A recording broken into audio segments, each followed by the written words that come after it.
it more hard for him to spring up in the air. And there goes one.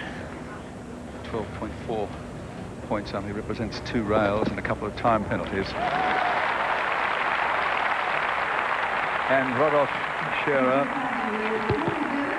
has had 1 rail down, but he's under time. So we add 5 to his score, and he finishes on 46.40. So he's protected his 5th position at this stage, and we come to the final 4. As he leaves the arena, coming to the Mansion gates. This is the second last fence, 11. And that's where, again, the trailing legs just caught the first rail. Down to the final 4, and 10.8 points separate first and 4th. Now, down to the last 4, just 10.8 points separating David O'Connor from the United States, the leader, and Andrew Hoy of Australia, gold medalist in the teams event just a couple of days ago, with Philip Dutton, Stuart Tinney, and Matt Ryan. Those 4 riders all paraded here before the capacity crowd at lunchtime and got just as big a reception today as they got on the day they won the gold. Winner of gold at the last 3 Olympics, Andrew Hoy, in Barcelona on Kiwi,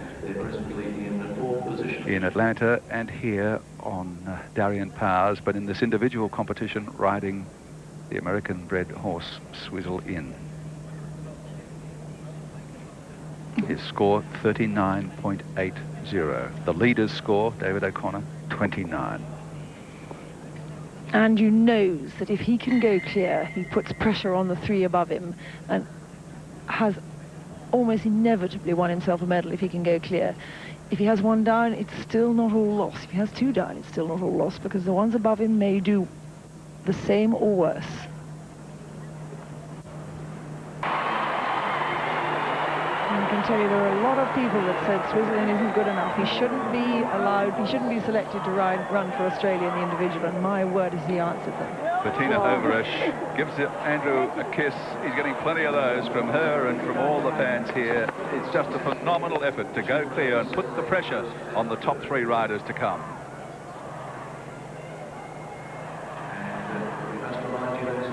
.39.80, Andrew Hoy's final score.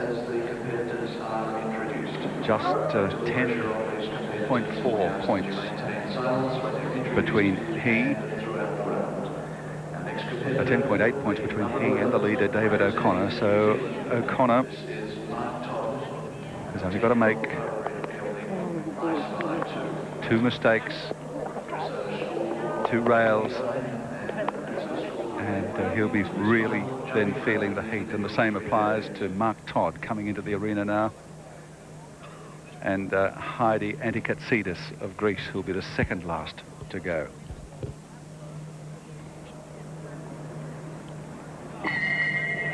There's only 0.8 of a point between this rider, Mark Todd, and Andrew Hoy, so just 1 mistake, just 1 time penalty is going to move Mark Todd behind Andrew Hoy and put Andrew into at least a bronze medal. Mark Todd is a oxer that has had them in trouble, and a vertical before he clinches the bronze medal. Andrew still has a chance. The ones above. Time is clicking over. He's going to be over time. He's over time. Oh, my goodness. Oh, he's had a clear round, but he's over time. So Andrew Hoy moves into the bronze medal position. But you know,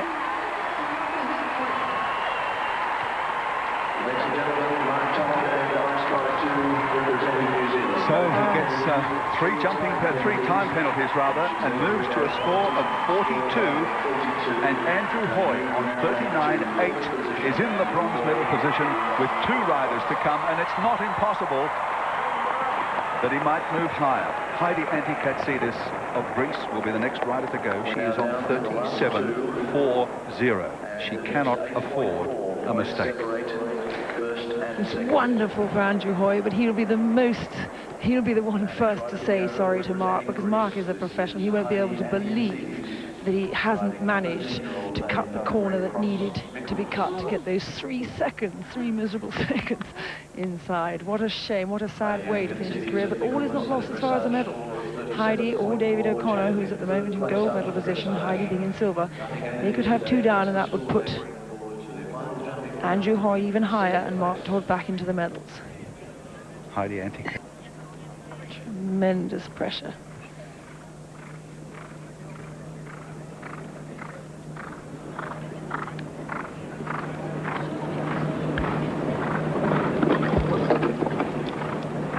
Usually a very good little show jumper, but again, most of his performances have been on grass and down through that treble.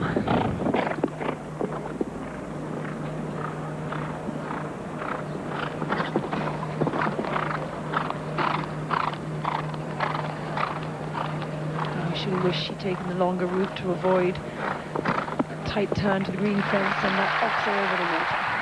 And she's over time as well by a couple of seconds, so she gets 3 time faults, 10 jumping faults, adds 13 to her score, a total of 50.40. She's gone from the silver medal right down the standings to 5th position. Wow.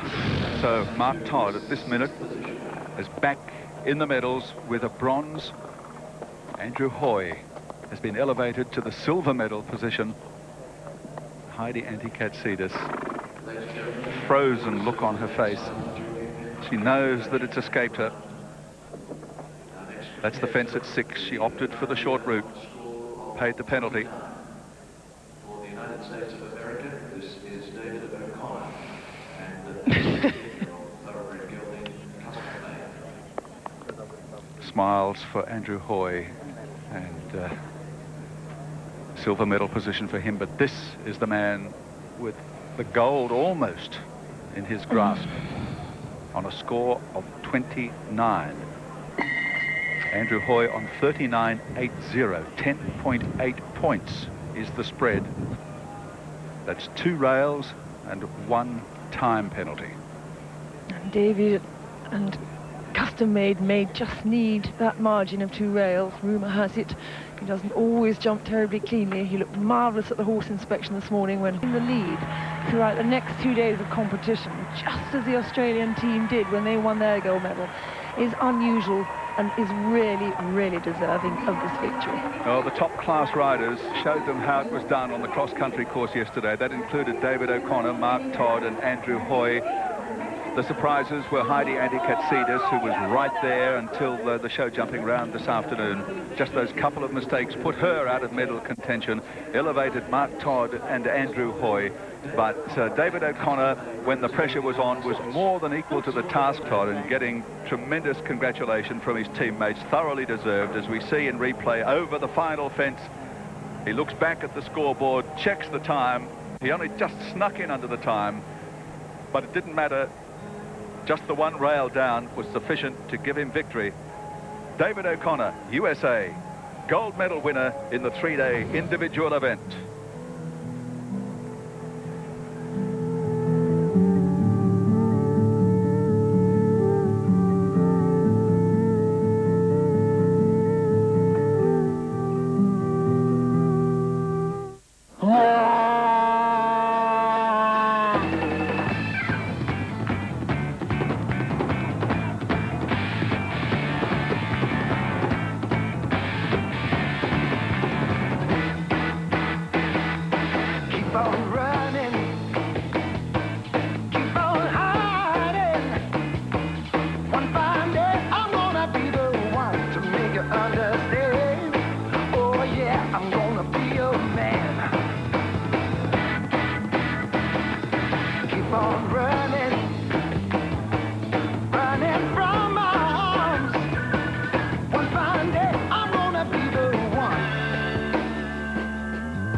Welcome to McDonald's. May I take your order?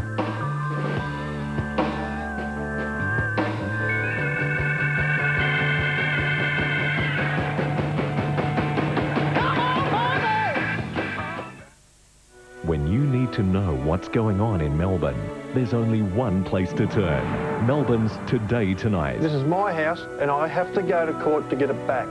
The stories, the events, the places, and the people. Dear Mr. Mandela, we have been learning about your life and seek inspiration from you. I need some help, otherwise I'm going to die. Made in Melbourne, for Melbourne. You're saving a life. I'm just happy as well. Melbourne's Today Tonight on 7, putting Melbourne in the know. My hay fever used to really get to me out here, but not anymore because I take Claritine. It works fast and doesn't make me drowsy. Claritine, 1 tablet a day allergy relief, because life wasn't meant to be sneezy. 9 out of 10. Australian. World. Champion. Cricketers. Recommend. Aussie kids. Eat Weet-Bix. Better make that 10 out of 10. Get more of your energy from whole wheat, not sugar. No wonder Weet-Bix is the official breakfast of Australia's world champion cricket team. Looking for an investment loan or home loan from as little as 6.65% per annum? Then call AMP Banking on 133030. Visit amp.com.au or contact your financial planner and start making the most of it.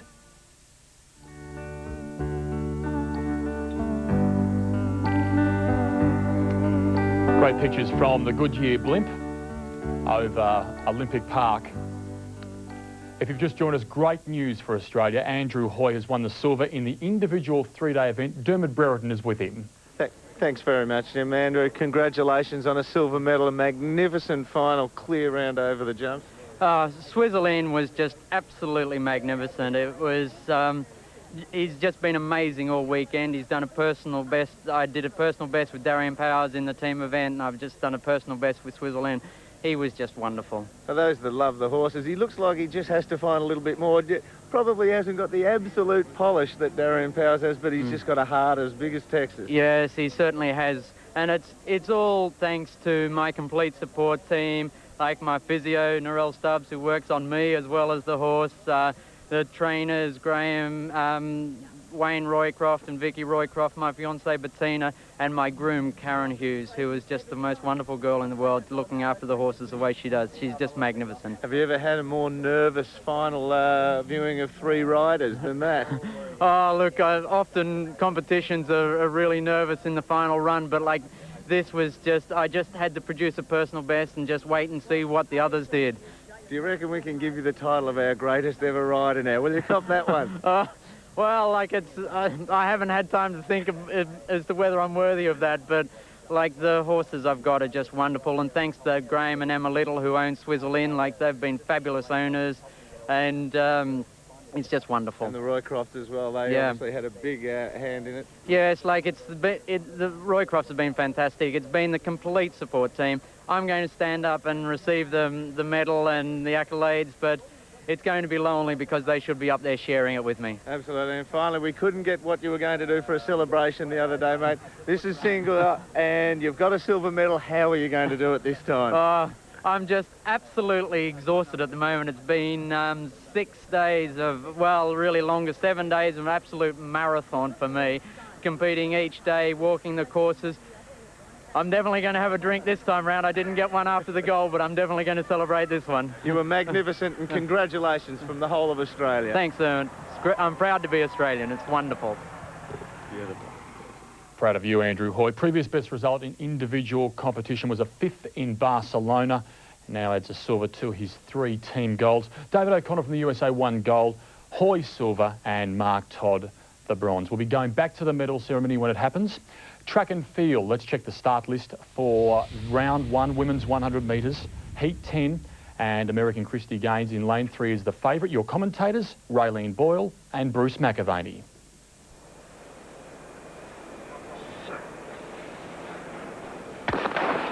Away, Gaines got a pretty good start. Lawrence away fast in lane number 8. The Jamaican, Gaines going with it, and Sire in the middle. It's Gaines of the United States. Lawrence of Jamaica out wide. Gaines wins at 11.07, and that's the fastest we've seen today from Christy Gaines. 11.07 over Tanya Lawrence and Vida and Sire. She's happy, and why not?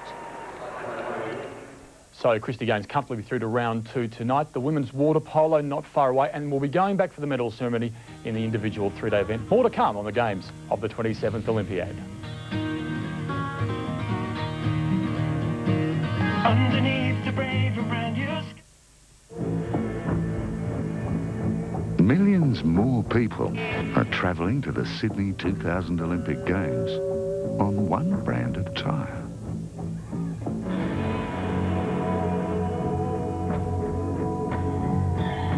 Goodyear, the eye in the sky, helping to take the Sydney 2000 Olympic Games to the world. If it only saves you once a year, it's a good year. Somewhere in the South Pacific lies a mysterious island oasis few have ever stepped foot on. But a small group of Australians know what really lies beneath its surface. A hidden fortune ready for the taking. Soon, the Seven Network will welcome you to Treasure Island. This is the first Australian series to take 16 Aussies into a dangerous paradise where each team must outwit, outrun, and outlast the other. Not just to see who survives, but to see who will piece the map together and win a fortune in buried treasure. Each week, those who can't make it will be eliminated. You'll be there for the tantrums, the tears, and the backstabbing. Because we've got some dirt on the other team. But in the end, it'll all come down to just 2 of them and a race for the gold. It's all Australian and all new. I'll hit someone over the head. Coming soon, Seven welcomes you to Treasure Island. The Olympic Games are full of magical moments. And here's your chance to win such a moment and be at the closing ceremony. Choose your favorite magic moment, then call this number for the chance to win. The women's softball team. The men's Coxless Fours. What a finish! Or Justin Kane. Here we go with a backflip!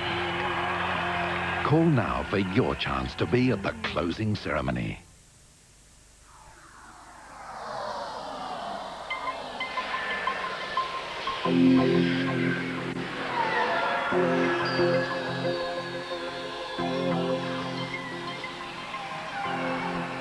As well as flying to every city in Australia, Qantas can take you almost anywhere.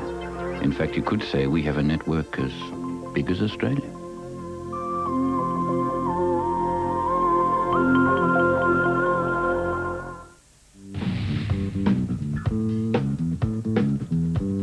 Women's water polo, let's check the standings. Australia into the semi-finals this afternoon.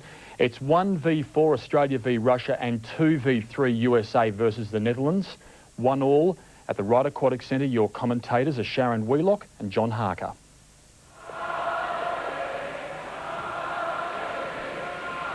Great drive by Bronwyn Mayer, putting herself into a perfect position. She'll try for the backhand. She loves the backhand.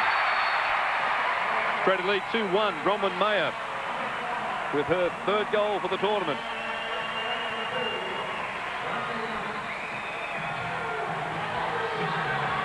And this all set up by a good drive through, which you're not going to see on the replay, but that gave her inside water and showed plenty of strength to get that shot away. Akabaya is one of the shortest goalkeepers in the tournament. She's only 5'5", has done a fabulous job to this point, though, with almost a 60% success rate, but there was no stopping that, and Bronwyn will get a break.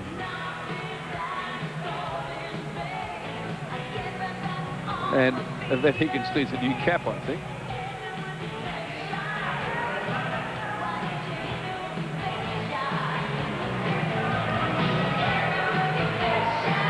See the green mouth guard there as well.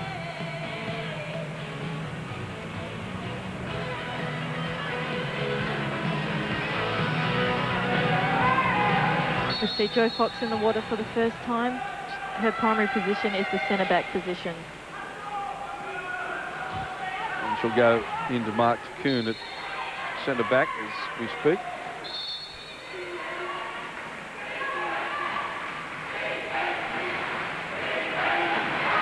Kick is over. Working into Coon now. Jo Fox had her hands down and the exclusion's been forced, so here's a chance. Australia 1 from extra player, and now Kutuzova puts it straight away. It's locked up at 2-2 once again.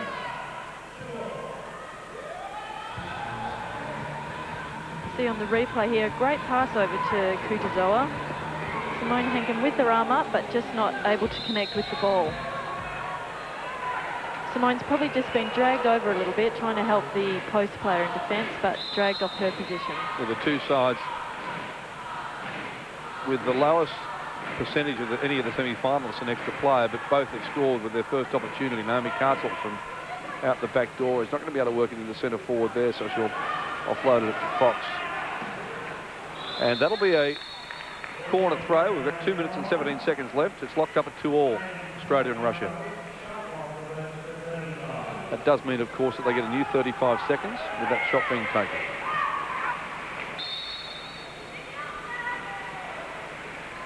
Woods is driving, but it'll be too crowded to work the ball to her. Good defence by Russia there, keeping fouling the ball. Oh. And Hankin with the backhand, but she had a left hand holding on to Kazina, so that is an offensive foul. Had the left hand well and truly holding down the centre back.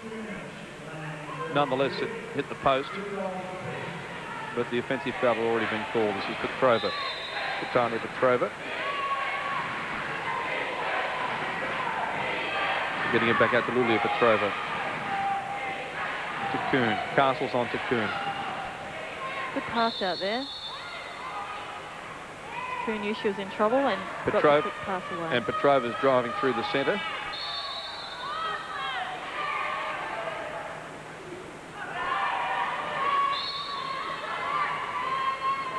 Only 3 seconds left on the shot clock. They'll put it into the corner. 90 seconds left in the first quarter. The last time the Russians defeated Australia was 1997. They won the silver medal in the 97 World Cup, and they beat Australia along the way. This is Woods, yet to have a shot.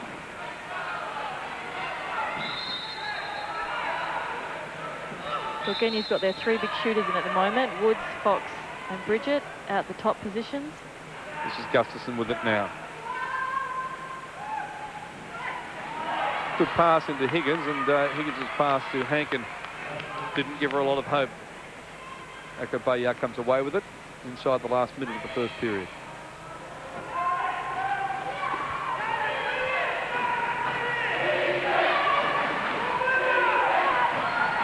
Bad pass by Petrova.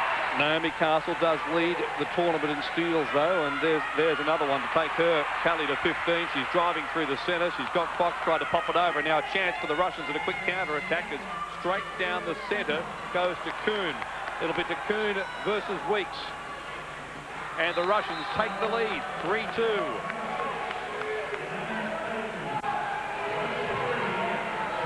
Dangerous pass there by Naomi, leaving to Kuhn with the one-on-none break up the other end. And she actually did really well. She just held her time, looked where the goalie was, and shot to the corner. So that was well done for Kuhn, but let's hope Australia can come back now.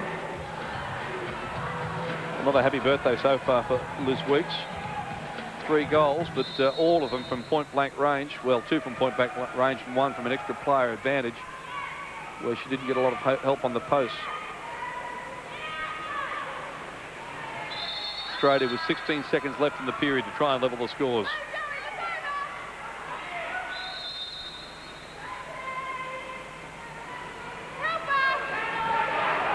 The Russians 2 nights ago had an upset victory over gold medal favourites, the Dutch, to get here.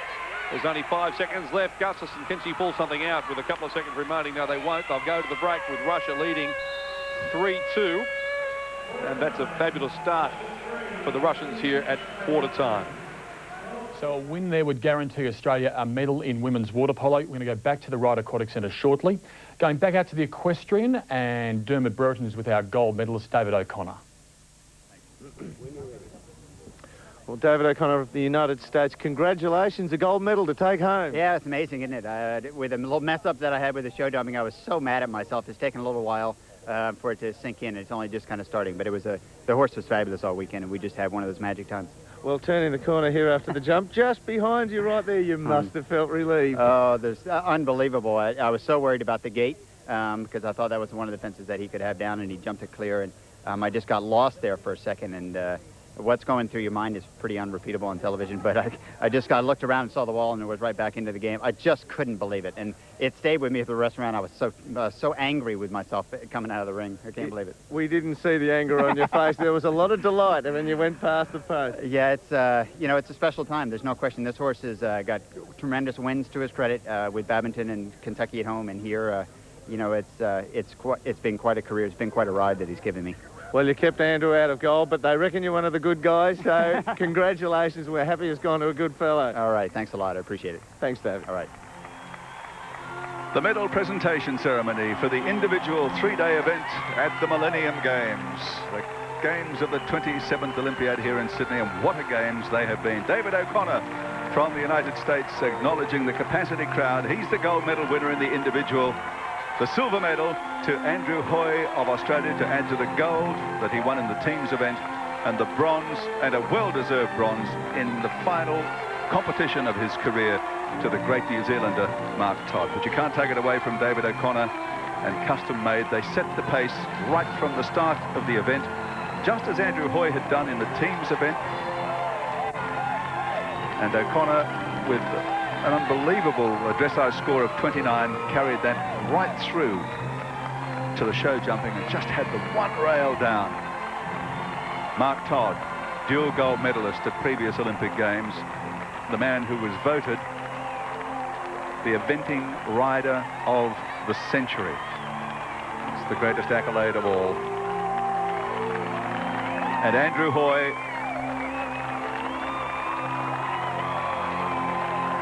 what a busy week these guys have had, and Andrew in particular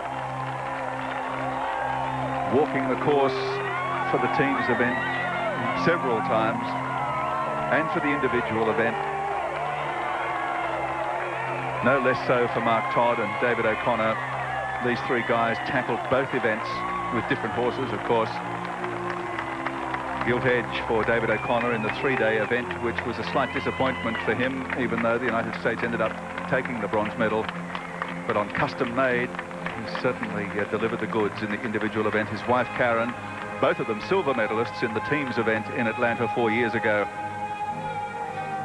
And they've still got such long careers ahead of them at the top level. Assembling now in front of the official stand. 25,000 people just about here. Capacity. Not one person has moved since O'Connor cleared the final jump to take the gold.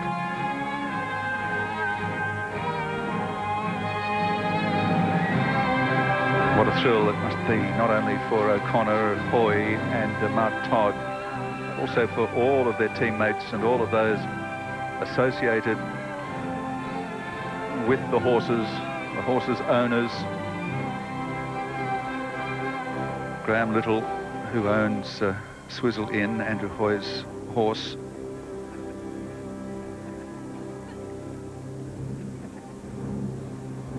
Joe Zada, who owns Custom Made, David O'Connor's horse. Remise par Monsieur Sayed Shahid Ali, membre du Comité international olympique pour le Pakistan. Accompagné de Monsieur Tsunekazu Takeda, deuxième vice-président de la Fédération équestre internationale. The medals will now be presented by Mr. Sayed Shahid Ali, the International Olympic Committee member from Pakistan.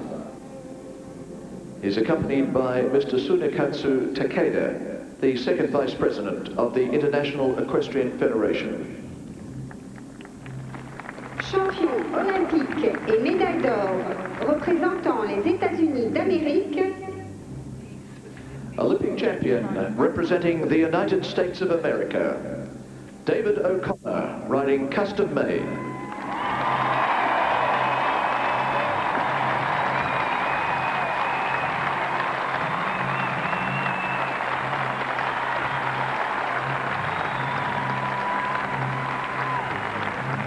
Reward for tremendous effort.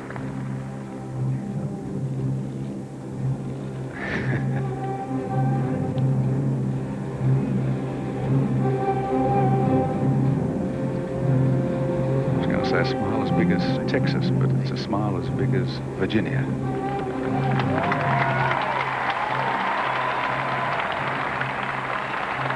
What a treasure. Both the medal and Karen O'Connor. On the telephone. The silver medalist representing Australia, Andrew Hoy, riding Switzerland. A silver medal to add to his 3 golds. Andrew Hoy in his 5th Olympic Games.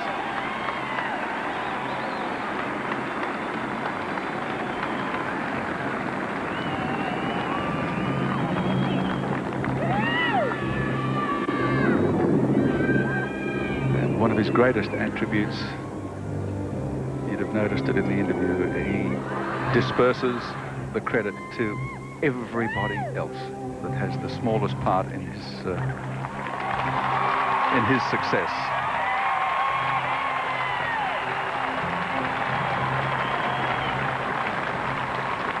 Médaille de bronze représentant la Nouvelle-Zélande.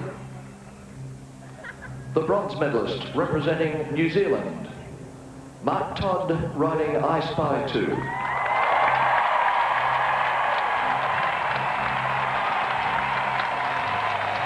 To add to all of the other marvellous successes that he's had in the saddle for New Zealand in Olympic and other international competitions over 2 decades, more in fact, nearly 3 decades. 2-time gold medal winner and a bronze here in the individual 3-day competition in Sydney. Thank you very much.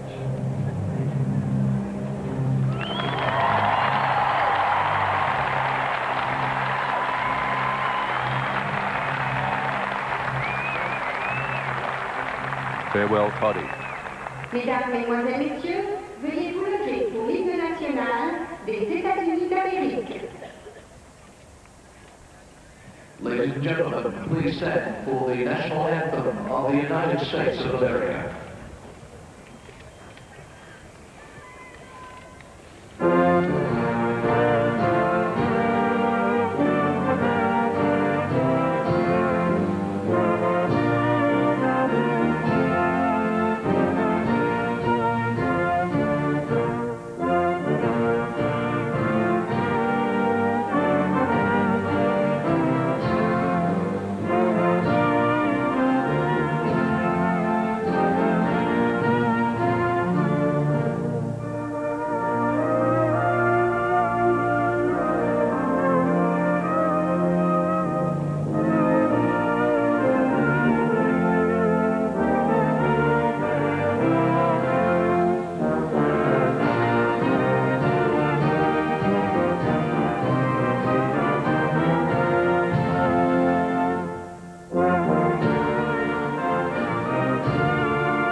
The 3 men who conquered the course here at Horsley Park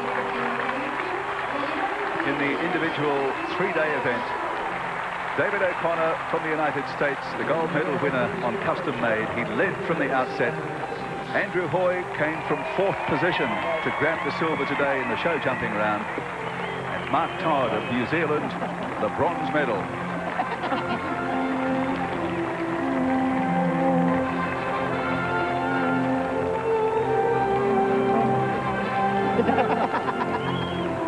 Yeah, I can imagine. Yeah, the cross-country course yesterday found out many, but these are 3 of the few who conquered it. And with custom-made Swizzle-In and I Spy fronting up today to give them the best possible result in the show jumping round. And a thought for Heidi Antikatsidis, the young Greek girl on Michaelmas who came into the show jumping round in 2nd position. But 2 rails down and a couple of time penalties pushed her back in the field to finish 6th overall. David O'Connor, gold. Andrew Hoy, silver. Mark Todd, bronze. Rodolphe Scherer of France finished 4th. Fabio Mani of Italy, 5th. Heidi Antikatsidis of Greece was 6th. Mary King from Great Britain, 7th. Robert Costello of the United States was 8th. Julie Black, the USA, 9th. So the Americans had 3 in the top 10. For the gold, silver and bronze medal winners after the individual 3-day event. The Stars and Stripes flying high with David O'Connor.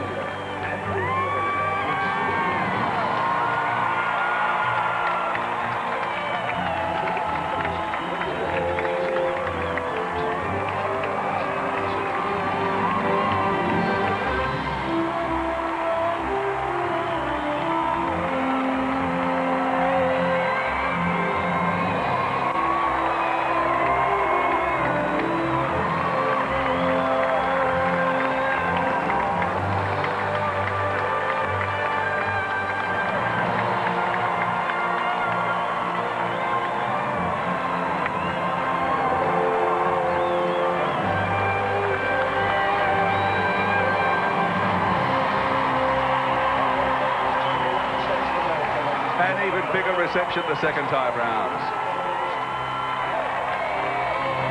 His final competition, but all smiles for the victor, David O'Connor, and for the silver medalist from Australia, Andrew Hoy.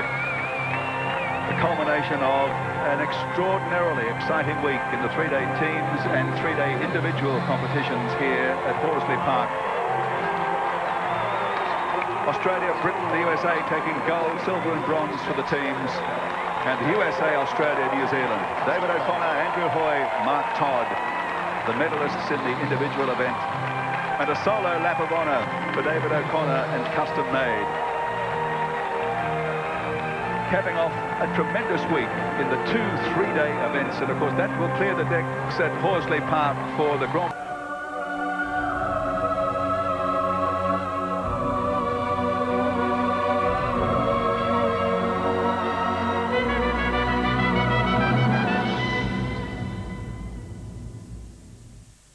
Another goal to Australia! When Australia wins any medal in the event on your McDonald's game card, you win a Big Mac. Easy. Plus, you could scratch an Air New Zealand holiday to California or heaps of other prizes instantly. Mr. Castle. Great, isn't it? Yeah, I wish I lived here. You will. How do you know? Because I'm you, just 20 years older. Jenny. 2 months premature. And Ben's on the way. What are you doing here? We live here. Bought that house. The one on the point. How'd I manage that? We followed some good advice. From you? AMP. We call them after this holiday. Anyway, turned out great. Oh, and put Ben in for piano lessons as a natural.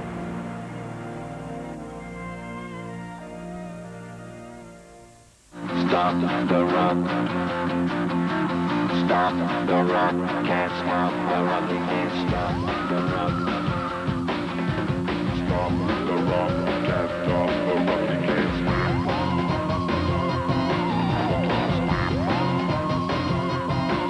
can't stop.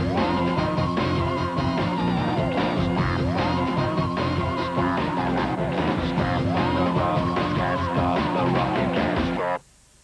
Don't you wish you could get a great night's sleep in a beautiful bedroom on a fantastic inner spring and dream of 40 Winks September only offer? No deposit, no interest for 24 months, no payments for 12 months. Wink, wink, 40 winks!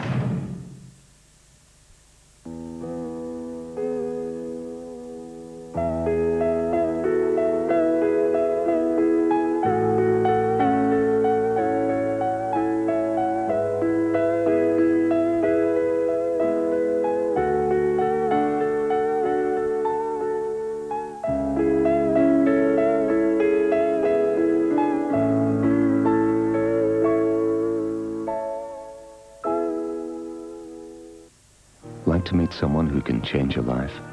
For financial planning advice, contact your financial planner. Visit amp.com.au or call 133 888. AMP, making the most of it. Seven's broadcast of the Sydney Olympic Games is proudly brought to you by our telecast sponsors, WorkCover and Qantas.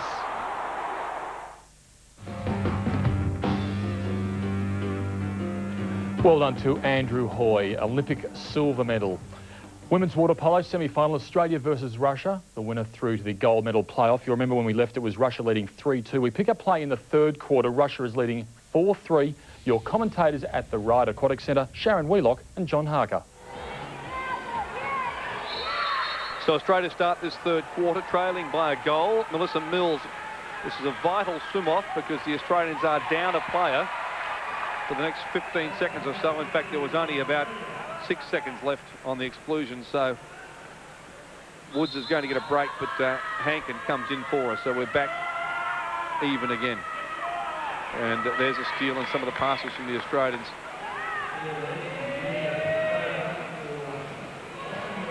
Have not been up to their normal high standard, and that's giving the Russians a great deal of possession here.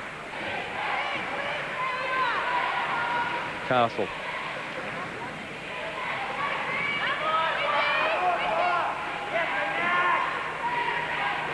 Bronwyn Mayer now, not normally a centre back, but she's got the job for the next few moments at least on Smirova, who's already scored in this match. Only 1 second to go on the shot clock, though, and they'll put it into the corner in Australia to get an opportunity to even things up.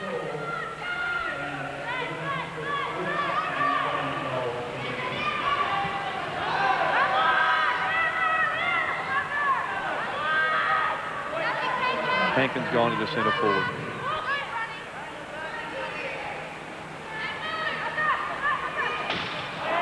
Castle hasn't had much success right throughout this tournament. She scored 1 from 13. And the Russians on that occasion, on a bad angle for her, were quite happy to let her shoot. Good steal, Gail Miller. Great steal by Gail Miller. Number 13, Kudizova, was just about to do the round arm shot, and Gail came in and grabbed it off, unfortunately, for Australia.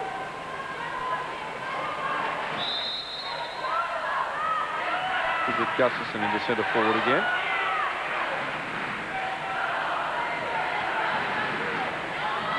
Trying to work it towards it. Gail Miller. She's fouled.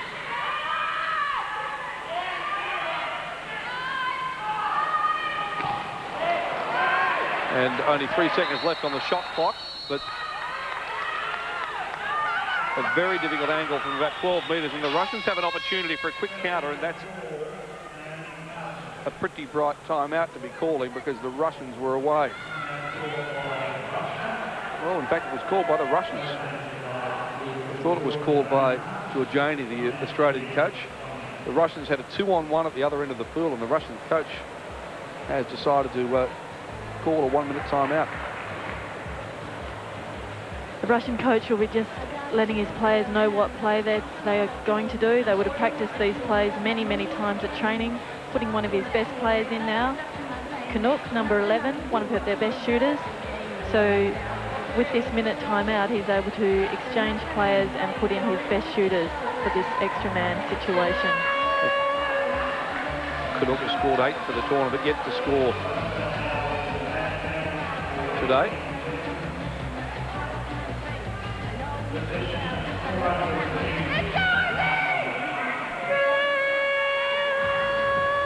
So they're going to settle down the extra player and see what they can work. They don't have a right hand of the left hand of the Russians. Kudizova. Long, risky pass to Vasileva. Tokanova, Vasileva again out the back door. Here's the player we were talking about, Canuck, but that one well knocked down by the player on 2 metres. Although it is going to be a corner throw, but Bridget Gustafson is back in for Australia, so it's 6-on-6 as far as the field players once more. To Kuhn. Vasileva.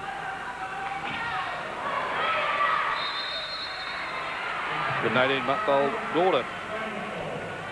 There's Katharina Vasileva, and the Australians coming away with it through Joe Fox.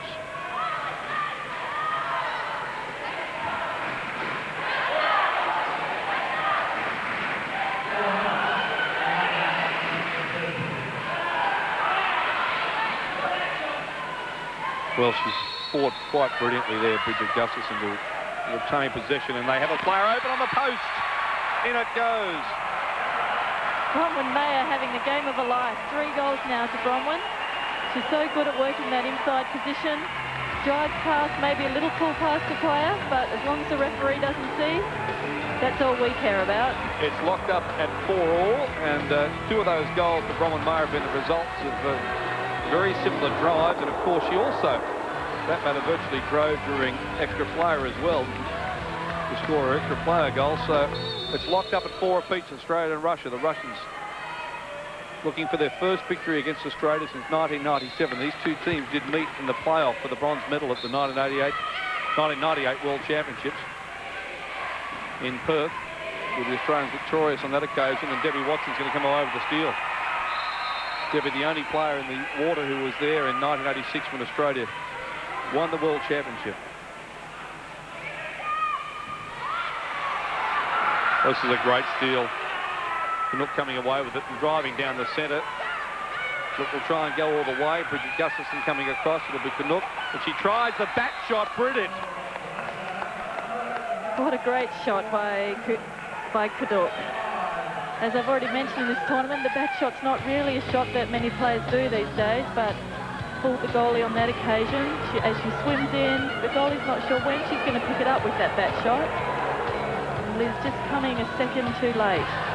Water polo field players cannot touch the ball with 2 hands, so Sophia Canuck on that occasion, it may have looked as if she did, but what they do is they flick it up with the left hand and then flick it in with the right. Not the most common shot in international water polo, as Sharon was pointing out, but pretty effective on that occasion. Debbie Watson's gone into centre forward. They're trying to work the ball to her now. It's Gail Miller. Watson's been fronted. She's struggling with the centre back. Tolkien over. Yvette Higgins. Now, she did have her left arm over that player, but they've decided that it was the Russian who fouled first, and so Australia with a chance at extra player. Castle across to Watson. Gustafson's out the back. Yvette Higgins, the left-hander, is to Castle's right now. Oh, Castle has to shoot. They let her come right into 3 metres. She had to shoot there. Probably had a little bit more time than she thought. And now a 3-on-2 for the Russians. And Bridget Gustafson getting across quite brilliantly, and Naomi Castle did well to get back on Canuck. So there was a real opportunity for Russia to put themselves 2 goals in front. Squandered. Good defence from Australia. Great defence by Bridget, making sure she fouled the girl heavily so she couldn't roll over and pass. Vasileva working it into the centre forward. The big round arm, and Liz Weeks gets there. Great save by Liz. You can't actually see when those round arms are coming, so she did a great job in saving that one. Yeah, just getting the left arm down to it. Gail Miller. We have 1 minute and 51 seconds left. Bridget wanting the ball. In the 3rd period. This is Yvette Higgins.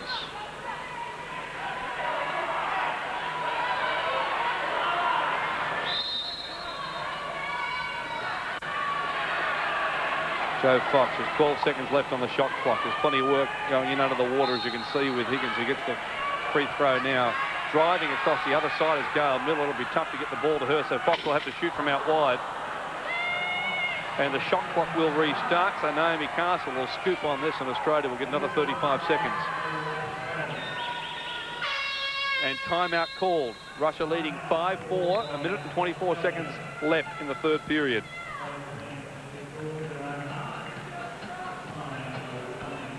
That timeout called by the Australian coach, Gulgani. Ishvan Gulgani saying there's only 1 minute 24 seconds on the clock. He wants to ensure that his players score a goal on this possession, meaning he can change a couple of players. He's put Bronwyn Mayer and Simone Hankin in the water. He'll be telling them to set up their normal attack positions, probably with Simone or Bridget in the centre forward position, just letting the team settle, catch their breath, and ensuring that they score a goal on this possession. And that's just what you want from out the back door, to either force the corner. You want to get it up high. If you have to, with the shot clock working down, take a shot from 8 or 9 metres. You want to get it up high to force the keeper to either knock it against the post or knock it out for a corner throw.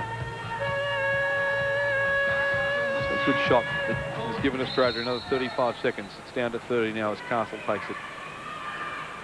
Hankin is at centre forward. They work it towards Hankin now, but it'll be stolen. Doing a great job, the Russian defence. It's a risky pass, that one, into the centre forward from the wing, because players can easily zone back and grab the ball. It's probably better to bring the ball top and then pass it down. Kutuzova is being heavily marked by Melissa Mills in the centre. 13 on 13. Melissa lucky not to get ejected on that occasion. Vasileva, the mum, now working towards Kutuzova, and Melissa Mills will be ejected this time. So another golden opportunity for Russia. This could take them out to a 2-goal lead going into the final quarter. The Russians are actually very good at acting, I think, in that centre forward position. I think they're actually the one who have hold of the player, but they make it look like the Australians have a hold of them.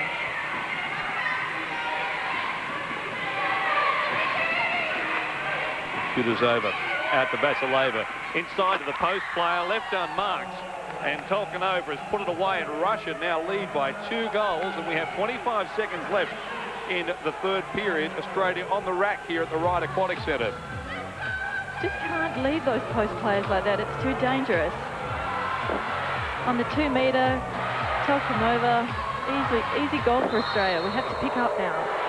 Look at Krylov. He knows how important that is.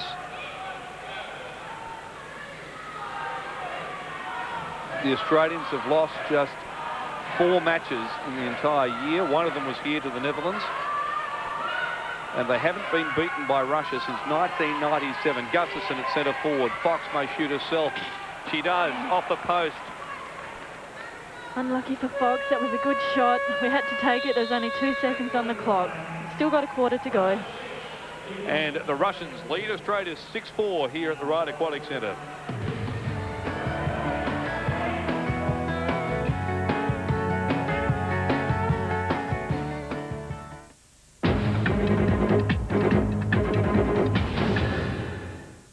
Good afternoon. Making headlines, King Kieran throws down the gauntlet. In the heats of the 1,500 metres, he swam the fastest time.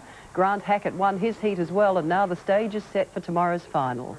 Also, a traffic and car park crush at Melbourne Airport this morning as crowds head to Sydney for the weekend. Up to 400,000 people are expected at Olympic Park today. And one of the biggest stars of track and field, Michael Johnson, made his first appearance in the stadium today in the heats of the 400 metres. While Marie-José Pérec, now on her way back to France after leaving Sydney in controversy yesterday. 3 men have jumped for their lives after a $100,000 powerboat burst into flames and burnt to the waterline off Williamstown. Melbourne Speedway, nearly 4,000 motorists in 6 days booked for speeding through the Domain Tunnel. And a Concorde leaves New York for Paris, stranded there for a month since the Air France crash. In Melbourne, it's 17 degrees. On your mark. This next Olympic event Get set. is brought to you by Rio. You can get away with anything in Rio. All listening? Okay. This Friday, Olympic show and tell.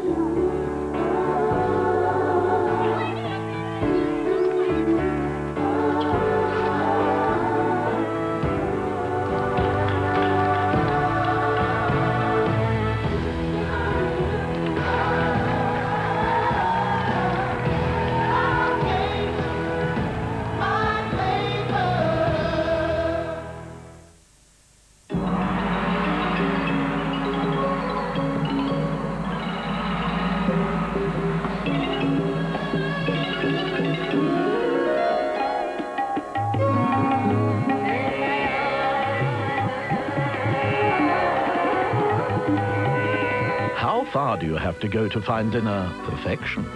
Only as far as your freezer. McCain Dinner Perfection. Ah, McCain, you've done it again. This is the moment all Australians have been waiting for. The final of the 100 metres dog paddle. Grant Speed's away. The crowd support is amazing. Grant Speed really lapping it up.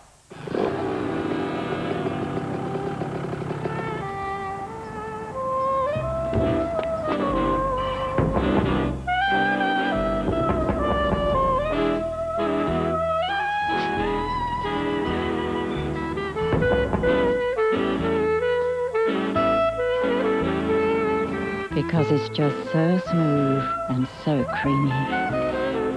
It's time for a ski.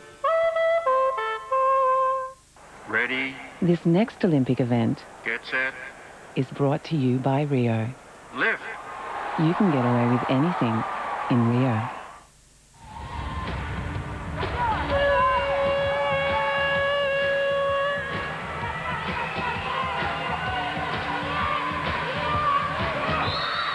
So the Russians, they knocked over the gold medal favourites, the Netherlands, a couple of days ago, and they have Australia on the rack at 6-4. And they win their first swim-off as well to get first use of the ball. Melissa Mills unbeaten in the swim-off through this tournament. That time, Petrova got there first. So the Russians, how they dearly love an early goal. Jo Fox already has 2 major fouls against her at centre-back. Another one should be out for the game. But that one's an offensive foul. Bridget Gustafson was pulled under by Kutuzova, and Gustafson, with a big rip down the back of the costumes as well, is now driving through the centre, but I'll have to settle it down. Fox gets it away to Mills. Simone had a hand there. She's appealing that she didn't, but just the ref saw it just at the last minute. Yeah, the left hand down. That's twice in this match for Simone Hankin in good attacking positions, giving away offensive fouls.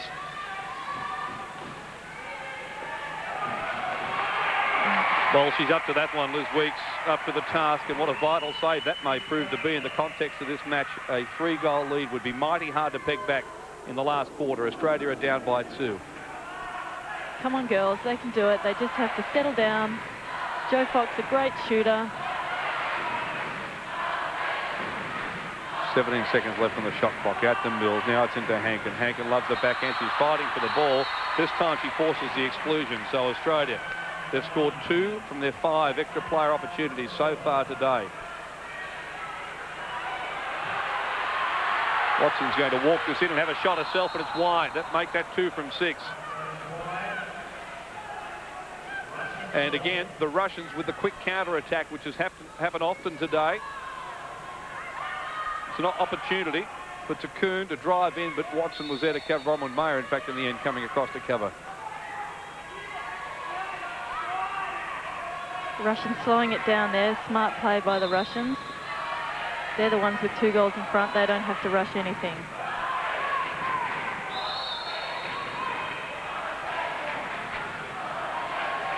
Jo Fox helping the centre-back out there. And Takun, she scored twice. There's 7 seconds left on the shot clock. They'll work it towards the centre-forward position, but good defence on that occasion from Melissa Mills. Yvette Higgins trying to get inside water. The ball popped to her quite brilliantly. Higgins has been pulled back. That'll be an exclusion. Australia, as I've already mentioned, have 2 from 6 today. They'll call a timeout and see what they can work. With 4 minutes and 57 seconds left, Australia down by 2. But when we come back from this 1-minute timeout, Australia will have the 6-on-5.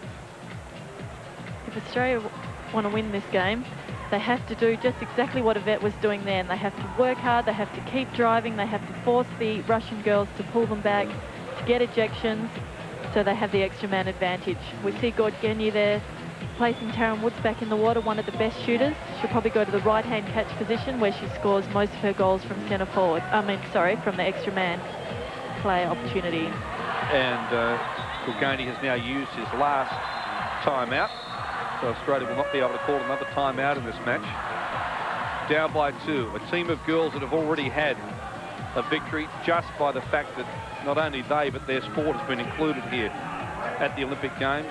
They won't feel that way if this result goes against them, but they're winners no matter what happens today.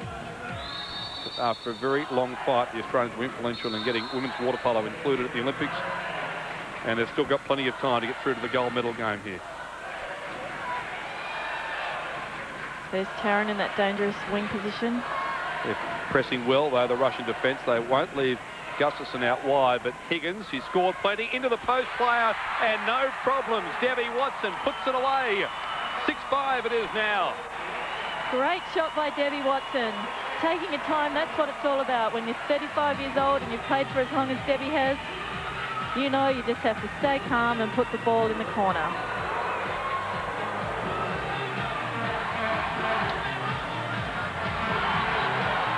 Yeah, it was terrific work, wasn't it? And the reason there was a little bit of room left in there was the fact that they were so desperate to make sure that Gustafson did not get the shot from outside. So now 1 goal difference, 4 minutes and 30 seconds left. Kutuzova for Russia.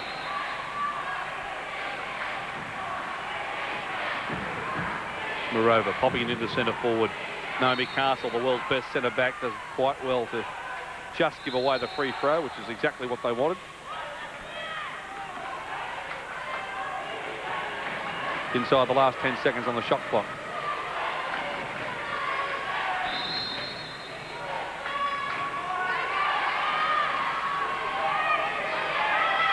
And they'll have to pop this into the corner, so they've done well, the Australian defence. Every time they can force the Russians to come to the well without a drink at their end, what chance they've got to square this up. Yvette Higgins is at centre forward. The back of the costume is ripped to shreds. Castle out to Hankin.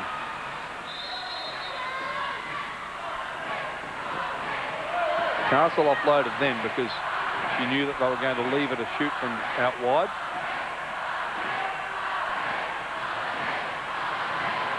Debbie Watson appealing for the foul. Won't be coming.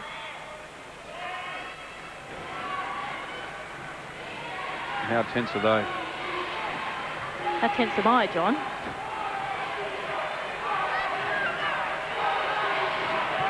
Petrova, Tanya Petrova. Inside is to Kuhn. She's already scored twice. Pops it back out to Petrova. They've got Canuck driving towards the left. But again, marvellous defence. Yvette Higgins getting a little elbow on the throat as well. Kutuzova. Petrova will have to ping from 12 metres. 3 minutes left in the match. Russia lead Australia 6-5. It's been 3 years since the Russians have beaten Australia. Australia now have Watson away to Fox.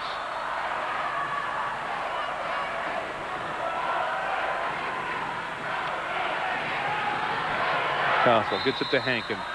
Higgins at centre forward. 17 seconds left on the shot clock. It's down to 15 now. Plenty of work going in that centre forward position. You can see that Higgins has got hold of her centre back. She's got the left hand to the ball, but I think that's fair enough. There's no question Higgins had hold of the centre back. The centre back may in the end have had hold of her as well, but I think that's a fair decision. And we've got 2 minutes and 25 seconds left.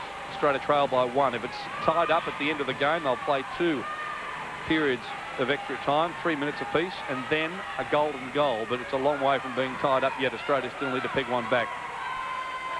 Russians just doing a little nice pick here, trying to bring themselves on. Yeah, pick is when you swing your defensive player into another defensive player to get yourself clear. As Hankin driving down the middle now, the Russians will come across to stifle that quick attempted counter from Australia. She's such a fast player, Simone, fastest player in the team. Swims a 26 for a 50. Debbie Watson. Castle. Gustafson. Only scored the 1 today, Gustafson. The leading goal scorer for Australia in the tournament. 10 seconds left on the shot clock. Castle again.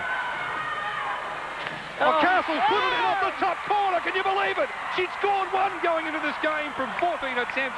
And Castle, they hung off her, and she's tied it up at 6-all. The world's best centre-back can show that she can do it in attack as well.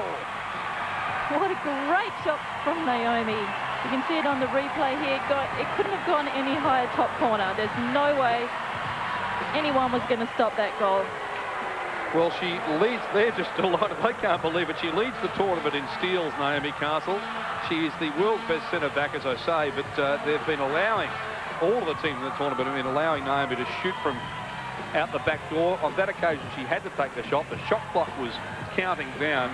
So with 90 seconds left, Australia and Russia 6-all. This is a semi-final match. The winner to go through to play for the gold. I think that was one of the best shots we've seen the whole tournament, and under such pressure. This is to go into the gold medal game. Dolov looks on as his players take possession again. Kudasova. Australia will be desperate not to give away another major foul. Got Joe Fox in foul trouble with 2 majors. There's Castle again. Well, she does well, Naomi Castle, but there's a player driving through here. And the referee just shaking his head to say, look, you, in my opinion, you weren't attempting to score, you were attempting to milk a foul. I think that was a fair call by the referee too. So Woods driving now, Australia coming at them inside the last minute. So if they hold this ball, there'll be time really for one attack each, perhaps a second one for the Australians. Bridget Gustafson has gone into centre forward. They can't work the ball to her yet. Out to Castle. Now she gets it to Gustafson. Gustafson will out on. Well, they've snatched it. Australia leads 7-6, but there's still time for the Russians. That's why Bridget Gustafson is the best player in the world. Just a little scoop shot over the goalie's head. She won't be able to believe that shot went in. Akabayar has been sensational in goal right through the tournament. Frolov, he knows that, but he knows just how good Bridget Gustafson is. They've put their best defensive side in now. Joe Fox is in the water. Woods is in the water. Naomi Castle is there. Gail Miller is there. Hankin is there. Melissa Mills. They're the field players for Australia. They've got 35 seconds to hang on. The Russians, they've been brave today. They upset the Netherlands 2 days ago to get into this position. Haven't beaten Australia for 3 years. The shout of defence going up across the pool. If Australia comes up with this, all they have to do now is hang on to it for 18 seconds, the Australians, and they're through to the gold medal game. They've come from behind today. This is Melissa Mills swimming as slowly as you can possibly swim to take this ball up. There's only 6 seconds left, 5 seconds. She'll work it away to Joe Fox. And it's all over. Australia are through to the gold medal game. 7-6.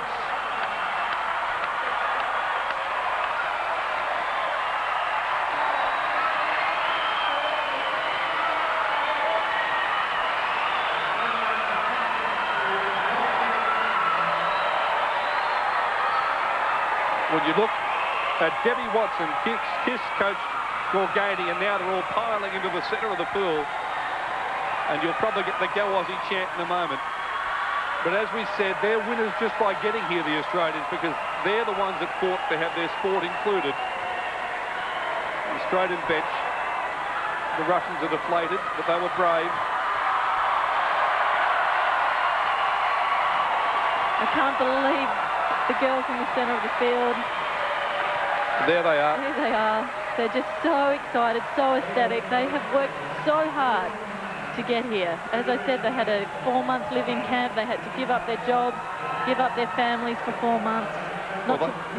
They also had to front up to Juan Antonio Samaranch and say, why aren't we in the Olympics? And he said, well, we've got synchronised swimming. And they said, synchronised swimming, Mr. Samaranch, is not water polo. And in the end, they forced the decision, and now they're through. The gold medal game bravely coming from behind in another ripper ride. And there's the chant. Go Aussie, the Australians. Through to the gold medal game where they'll play the winner of the match between the United States and the Netherlands. Australia, 7-6 victors, coming from behind in the final quarter with 2 goals, and Bridget Gustafson, the best player in the world, putting away the winner with only 30 seconds to go. Yes, what a way for Liz Weeks to celebrate her 29th birthday. Australia guaranteed a medal. In fact, they'll play off for the gold tomorrow night. So well done to our women's water polo team.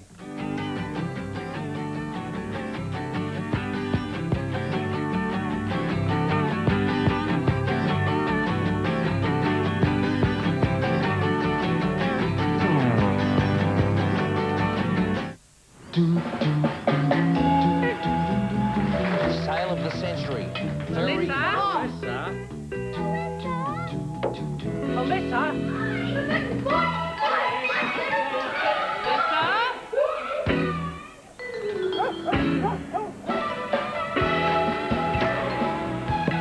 Melissa? I'll take care of that, thanks.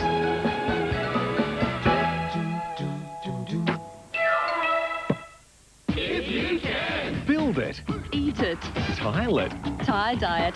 Edge it. Redecorate it. Hang it. Organise it. Mow it. Embroider it. Store it. Grow it. Arrange it. Retro it. Design it. Entertain it. Nurture it. Soar it. You can do it all. With Better Homes and Gardens back soon on 7.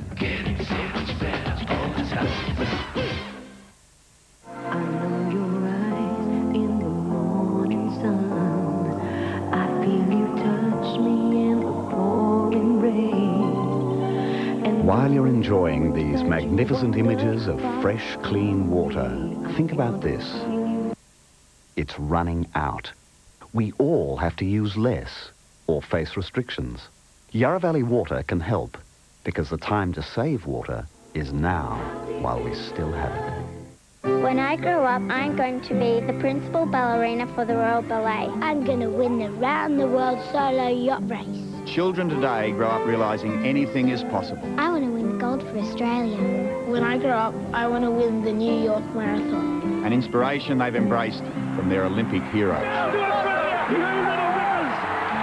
up and cheer, Australia.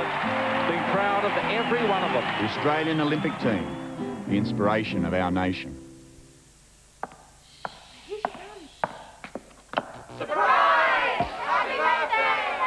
Diveroo's birthday sale is now on, with store-wide savings of up to 50% off the marked prices on selected items. It's sure to be a real surprise. With AMP's Account Minder, you can keep track of everything from bank accounts, credit cards, reward points, and even your email, all from the one address. So visit amp.com.au today and start making the most of it. Australia owns this event. From Andrew Boyd Charlton in 24, Murray Rose, John Conrads and Bob Windle all won gold. And of course, the greatest of all. Something out of the box. A great Australian. Forget the time. This is all about courage. 3 golds in 3 consecutive games. This would put him up there with the immortals. Who would dare write him off again? Well, you couldn't be that man I adore. The king. I still had the ability to, to win at the highest level. The contender. I suppose I've got a few things to say about that. 30 laps, 15 tortuous minutes. This gold will be the most precious of all. The 1500-metre freestyle final. On 7, the world waits.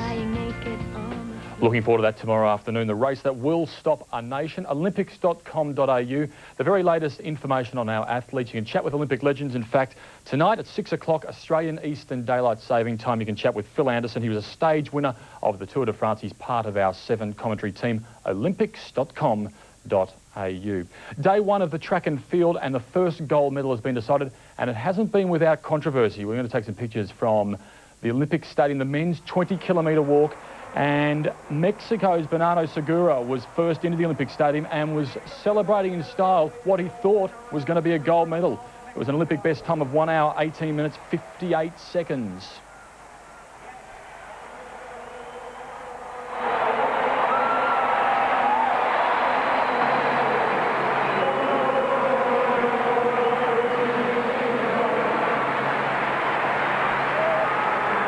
So wonderful jubilation, but unfortunately he was later disqualified, so the joy turned to disappointment.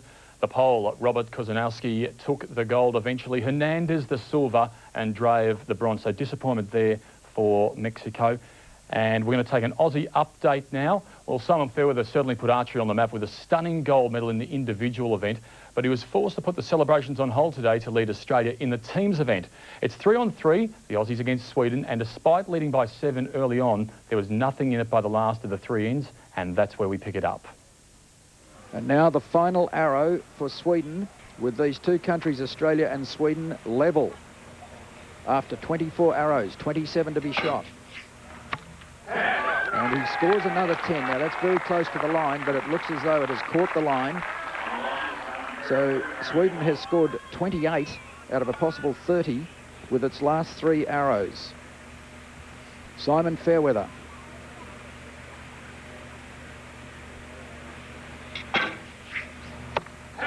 Starts with a 10. Scores were level going into these last 3 shots. He needs to score 29 or better to snatch the match for Australia. He scored 19, so he needs a 10, or Scott Hunter-Russell needs a 10 with this last arrow for Australia to win the match, or it will be tied according to my figures.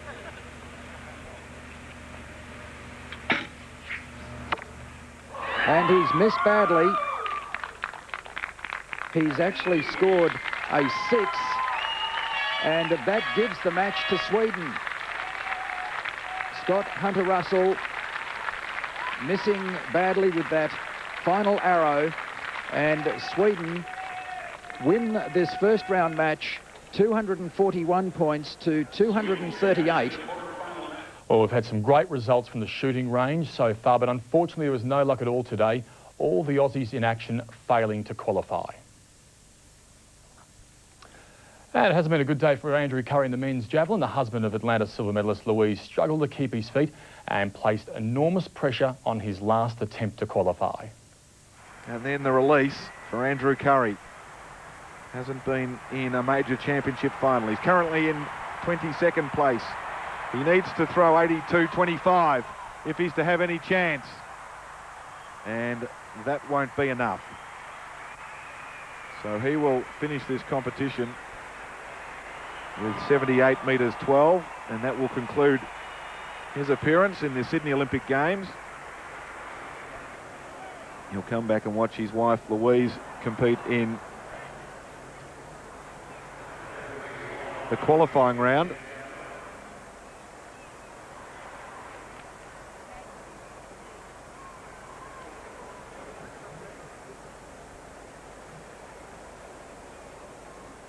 So Curry finishes with 78 metres 12.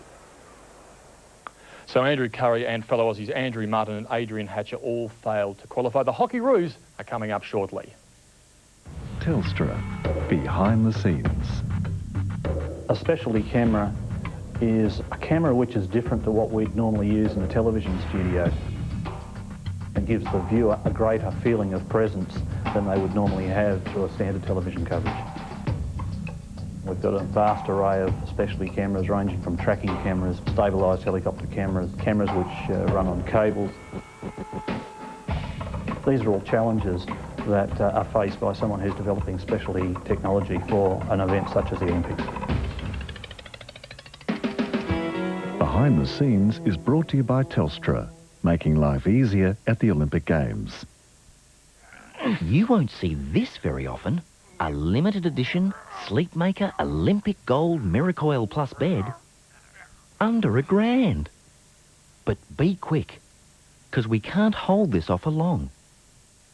Can't believe it. Sometimes it just brings me to tears. Across Australia, many have been left abandoned. How could someone do such a thing? Slab after slab of featureless concrete. Many have been left to fend for themselves. It's plain shocking, really. That's disgraceful. Thankfully, one team is here to help.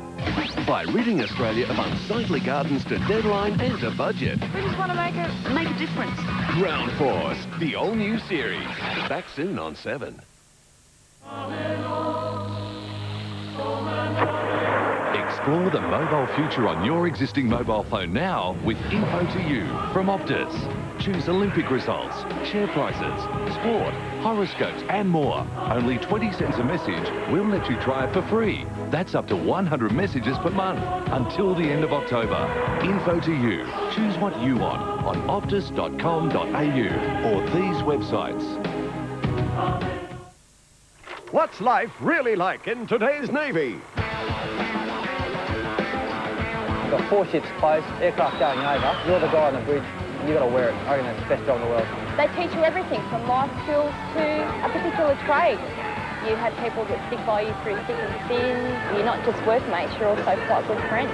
It's a very tight-knit group. It's like your family. If you give me $1 million and I'd still be here on Monday. Today's Navy. Real people, real jobs, real life. Explore the mobile future now with Info to You and get Olympic results and much more sent to your existing mobile phone free until the end of October. Choose what you want now on these websites. Now that I'm walking again, it does look like there's nothing wrong, but I have a weakness on my left side. The right side I can't feel. I get a lot of spasm in both legs and an awful lot of pain in both arms. I felt that I was losing control of my life on a lot of the medication, so I've opted to have no medication. I choose to ignore the pain. Just if I'm happy, then the pain is nothing.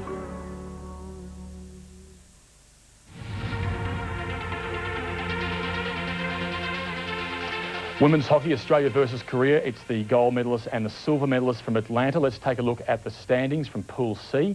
And this is how it works from here on in. The top 3 teams in each pool advance to the medal pool, which begin on Sunday. Each team in the medal pool play the other 3 teams from the other pool. They carry forward the points earned against the 2 teams that they bring with them from their pool.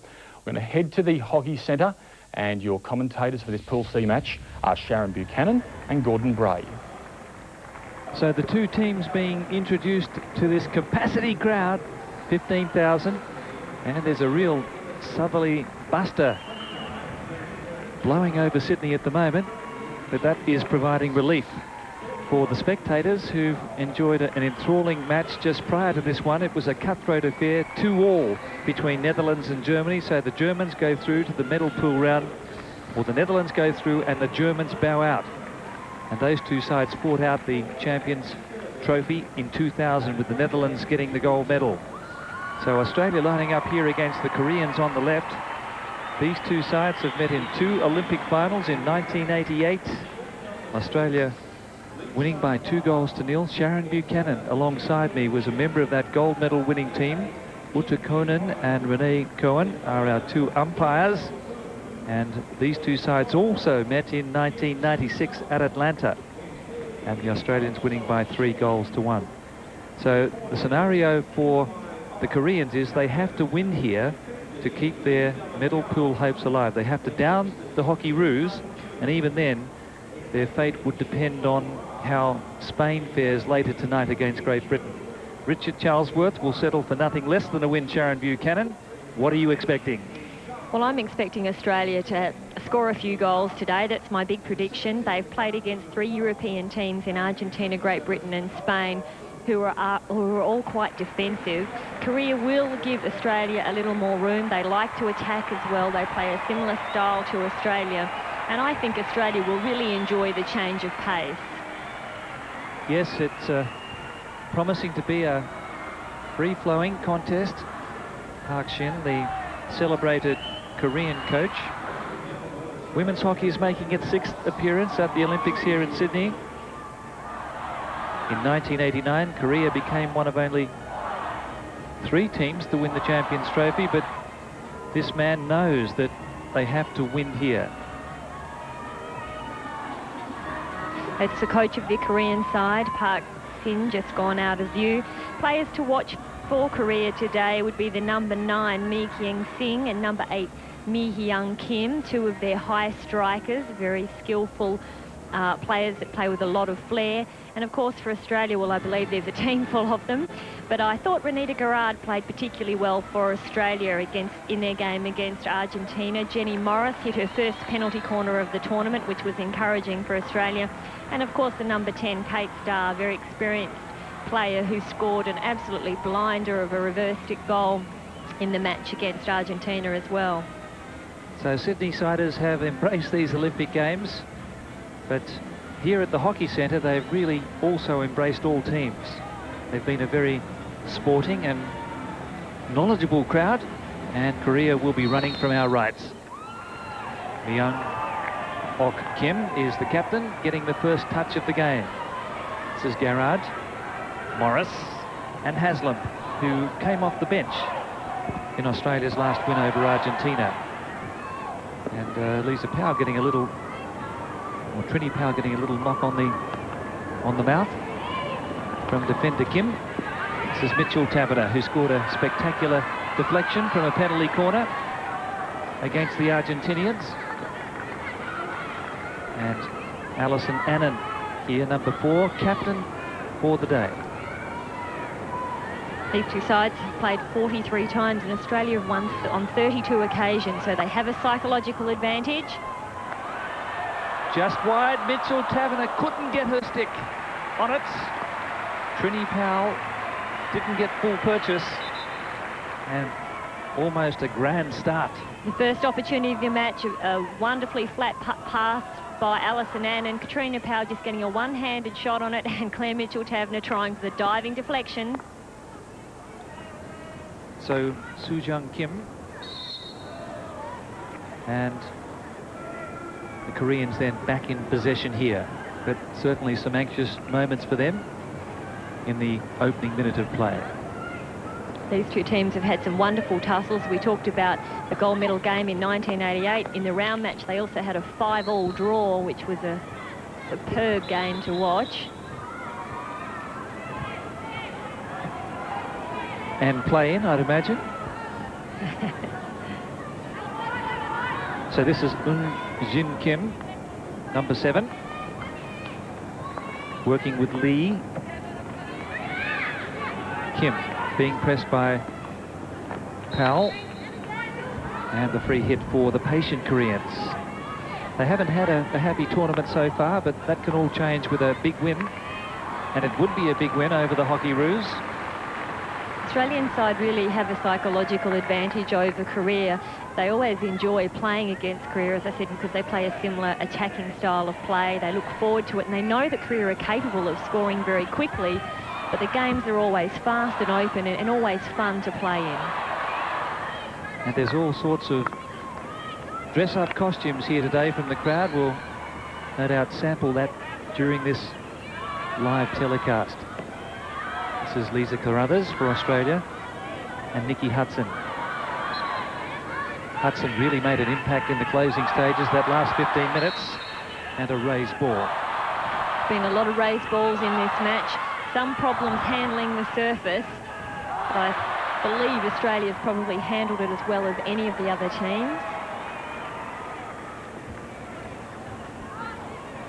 Yes, there's a bit of cross-dressing by some of the spectators here. Some of those Australian males there in fancy dress. The flying nuns, I think we'll have to call them, up near the Australian backline. Speaking about dress, the Australian side, of course, are playing in their alternative bodysuits, introduced to hockey in 1998. Quite a few of the other teams have now adapted the bodysuits as well. So 3.5 minutes gone, still no score. Australia almost first onto the scoreboard, with Katrina Powell not able to get a full-blooded shot in, and then just evading the outstretched stick of Claire Mitchell Taverner. Cloudless sky overhead, and what splendid weather we've had for these Sydney Olympics. This is Haslam.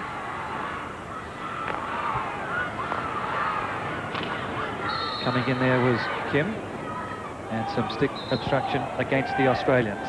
Free hits.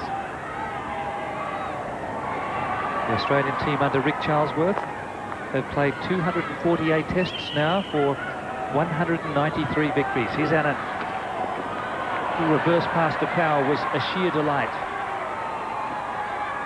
Kim comes away with Eun Jin Kim.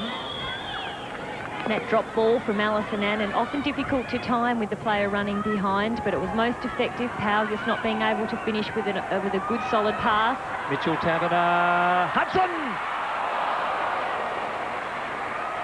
Just wide. First real opportunity for Nikki Hudson in this match.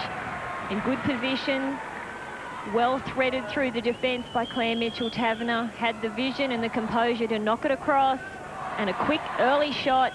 Unfortunately, just missing the mark.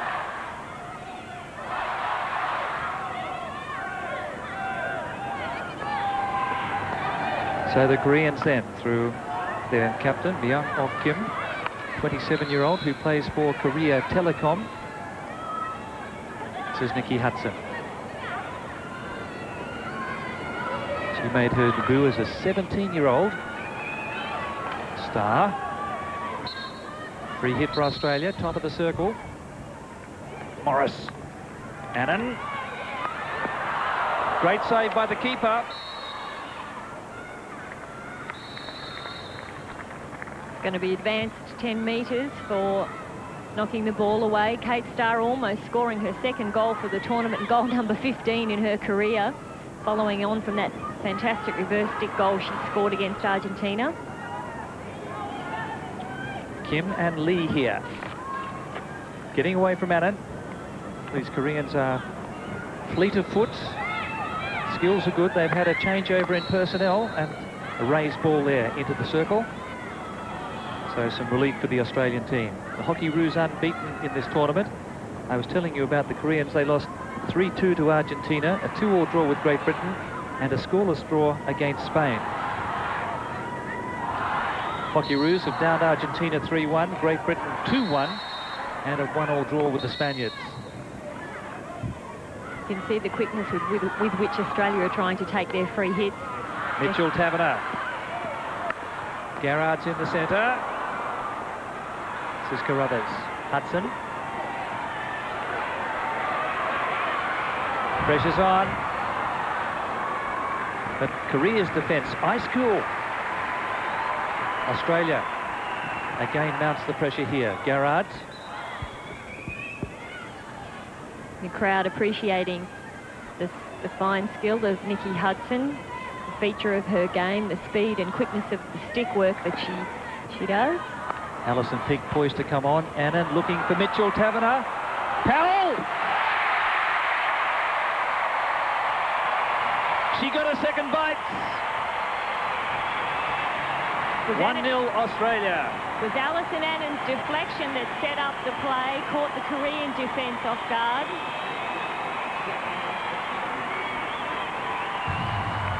You can see it.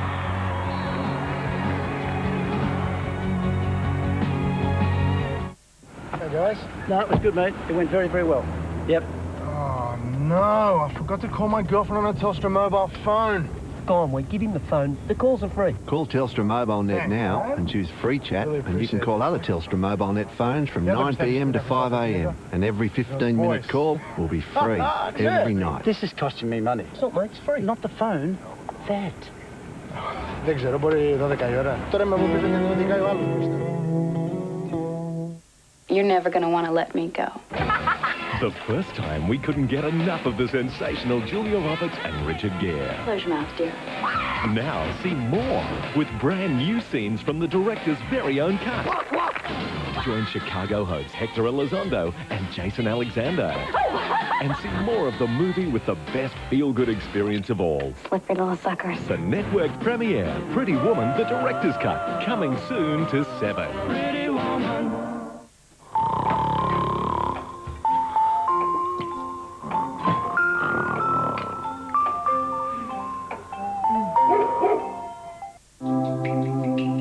Wrinkles. I hate them. Ooh. Männer können Falten haben, Frauen nicht. This is unfair. Wrinkles. Out of here. Every 5 seconds, somewhere in the world, a woman buys anti-wrinkle Q10 day cream from Nivea Visage, world's #1 anti-wrinkle care. Now my wrinkles are harder to see. Tack Nivea Visage. Gracias, Q10. Q10, arigato. It works.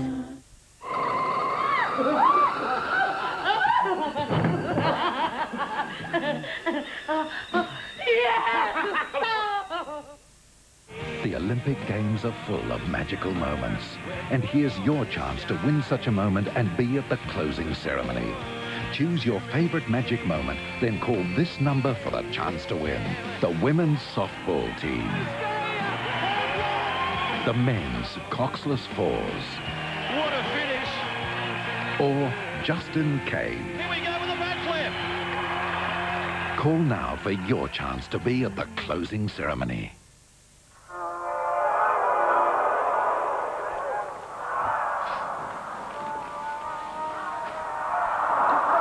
Guys? Seven's broadcast of the games of the 27th Olympiad is proudly brought to you by our telecast partner, Telstra, making life easier at the Olympic Games. So, the Australians, stick obstruction, 1-0 the score. Brilliantly taken goal by Trini Powell, the star striker in this Hockeyroos team, her second goal of the tournament, and Haslam gets the free hit. Katie Allen now. to Mitchell Taverner.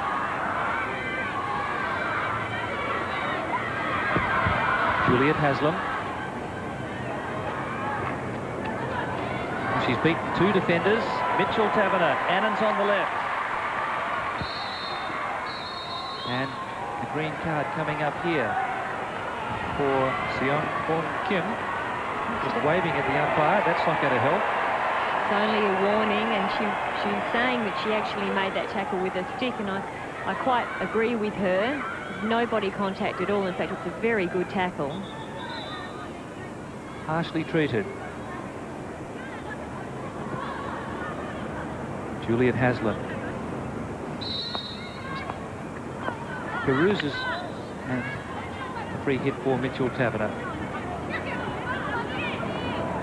Mitchell Taverner now working in close, but subtly tackled by Soo-Jeon Kim.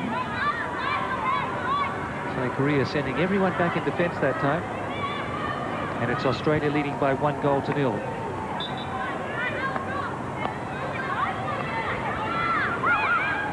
Kim works straight to the Australian captain, Alison Annan. Beautiful pass there to Starr, and this is Carruthers. Garrards, Powell, and more pressure. Certainly, Zhang, the goalkeeper for Korea, has had plenty of work already. The quick transfer that's been catching the Korean defence off, and something that Australia does so well. Renita Garrards. Free hit Australia's way. Carruthers now. Powell. She got the stick on it. And Zhang called on for another big save. She knows how to find sister Katrina Powell in the circle. They often look for each other. Certainly nearly paid off in that instance. Raised ball off Julie Tau's stick. Here's Annan though. Oh, this is Garrards and Starr. Juliet Haslam. The Hockeyroos are oozing class so far in this match. They're a very slick outfit. You can see why they are the gold medal favourite, but it's one match at a time. We've seen that any team can come up and upset another on the day. Despite the ranking, Australia held to a 1-1 draw against the lowly Spaniards, who actually advanced now to the qualifying medal pool round, unbeaten. And they play Great Britain tonight at 8:30, but already assured of moving into the Super 6. Mitchell Taverner. Poor pass coming from Claire Mitchell Taverner, but once again, Australia just transferring the ball with ease from left to right. This is Starr. Towers. And Myung Ok Kim. And some space now for Mi Hyung Kim. Cho is in the circle, but there's 5 Australian defenders back there. Lisa Carruthers and Alison Annan now. Lisa Carruthers, the former forward, gone back to the half-back line. She's certainly improved her tackling. A wonderful low reverse stick tackle. Claire Mitchell Taverner working nicely with Alison Annan, but pass not finding the teammates.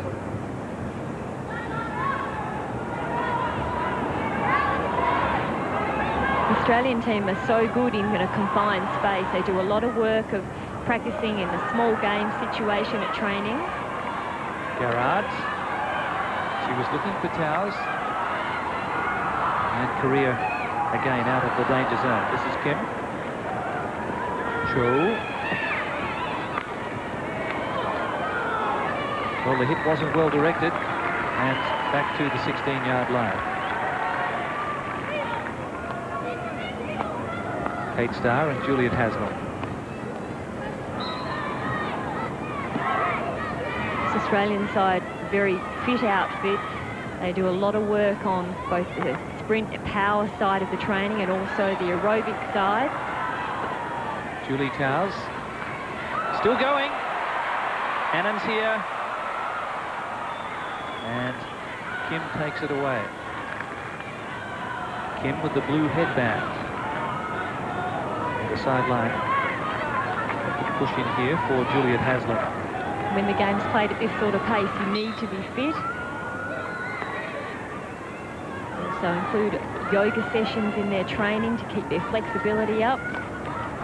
Does Rick Charlesworth do yoga? I think he does. Well, he was a great Olympian, Rick Charlesworth. 5-time Olympian, in fact.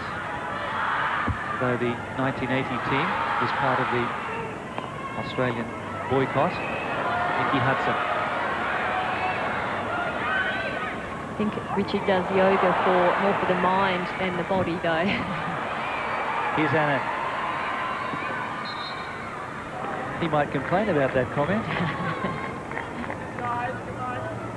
Lead in the space, in the spaces. Former medical practitioner, federal member of Parliament, dogged opening batsman for the Western Australian Sheffield Shield side. He's done the lot.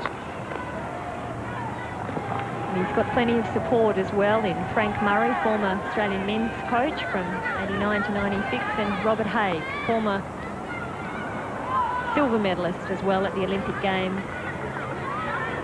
in Mexico in '68. So Alison Annan, the Australian captain for the day. Hudson now, reverse sweep.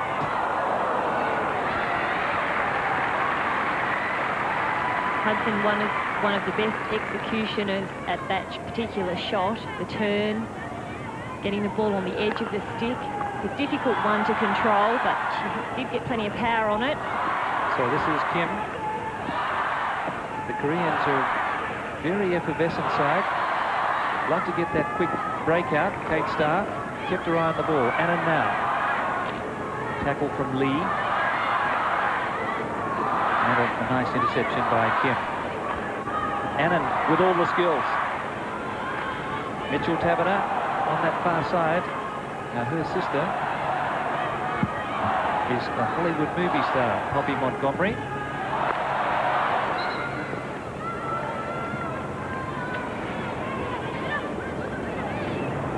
This is Claire Mitchell Taberner receiving the pass now.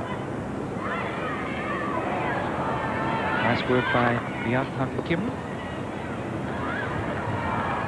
So Australia leading by 1-0. 17 minutes before the break. This is the final match in this pool round. Preliminary pool matches of C. Australia unbeaten in the tournaments. Held to a 1-1 draw by Spain. And there's Rochelle Hawkes. Looks like Rochelle Hawkes isn't ready to play today. I know she took a nasty blow to the leg in the match against Argentina, so she may be having the day off. Hudson's in the circle here. Hudson. The ball just slipped out of her grasp. There's a lot of room in there behind for the Australian defence. Korea playing a very flat-line defence, allowing the likes of Hudson and Mitchell Taberner to get in behind. And we've seen some very deft touches from Alison Annan. So the Australians creating all sorts of scoring opportunities here against these sprightly Koreans. This is Haslam. These two sides, as we've mentioned, clashed in the 1988 Olympic final. Sharon Buchanan was in that gold medal winning Hockeyroos side. And they clashed again in Atlanta. Starr and Peak. Peak gets the free hits.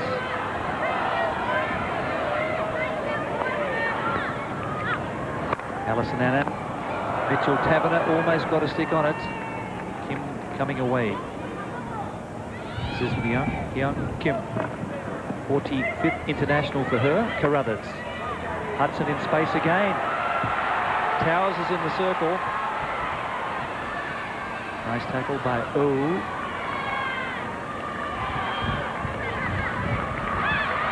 So Korea staying composed.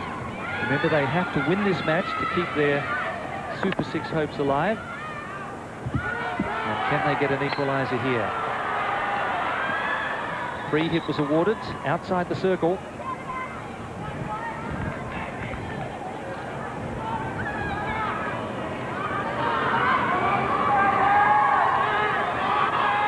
Lead comes from Cho. Cho got a good shot on. And Imeson had a pad in the way. Easy save for Rachel Imeson, the first touch of the game.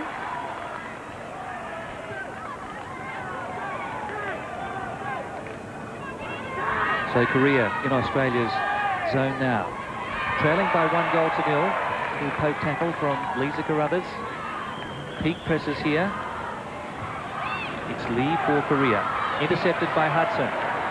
Very loose pass there from Kim. This is Powell. Doing a full 360 that time. And coming off the foot there of the Korean defender. Jenny Morris. She scored a penalty corner conversion against Argentina. And Annan. She's a sheer delight. Powell's here. Annan, it's an easy one for Australia. Alison Peake, I think, has scored. But how good is Alison Annan? Well, you say it's an easy one.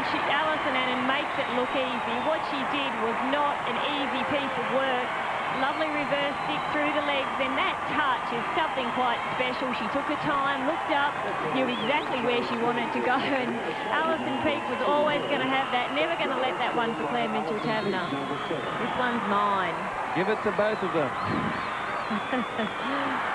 Well, it was an easy one in the end, wasn't it? So, Australia 2-0. And champagne hockey from these Australian women.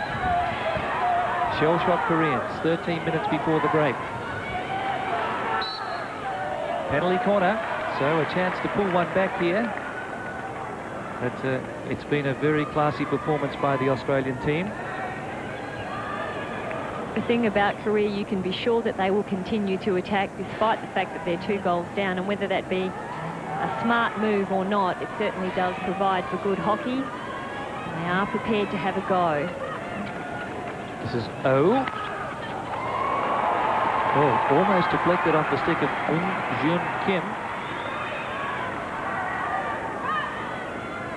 But Seong Shin Oh has been a very consistent performer during the tournament. And a raised ball. So Australia really flexing its muscles. The frustrating thing about this game, though, is that if Australia wins it, because Korea isn't going to finish in the top 3, Australia's win here counts for absolutely nothing except a morale booster, but it's been a very good workout for them. Myung Ok Kim. And nice work there by Alan Hudson. Australians streaming upfield here, Mitchell-Taverner.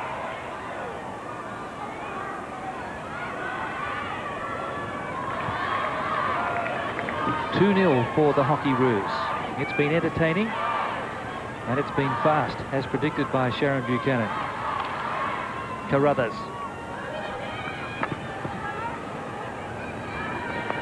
Good tackle by Kim. Stick obstruction against the Australians. So goals to Trini Powell and Alison Peake.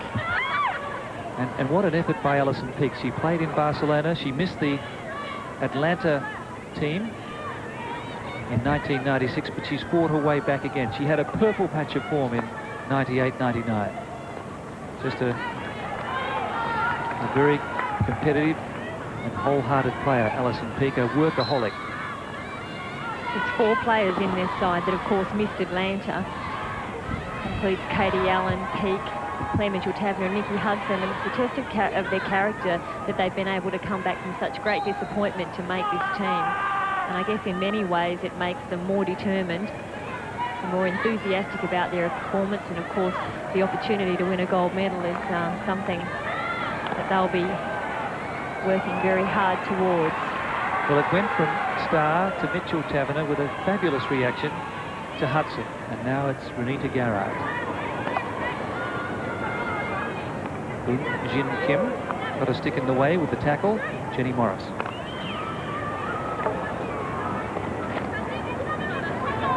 So it's all Hockeyroos in this first half. They lead by 2-0. Uncharacteristic bad pass coming from Jenny Morris. She's one of the best distributors in the game. The short two-handed hit that she does with her hands sort of halfway down her stick make her hitting very accurate. This is Lee. Kim sending it back to O.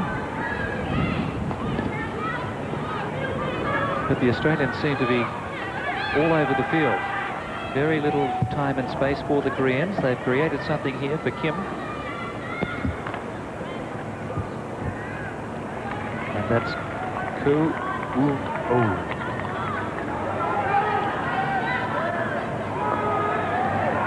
Kim. To Lee. Garrard cleverly with a poke stick tackle. And Australia back in possession here. Alison Annan set to come back on the pitch. Tremendous crowd involvement. The Hockeyroos have had packed houses for every match they've played here. This is their fourth and last in the pool.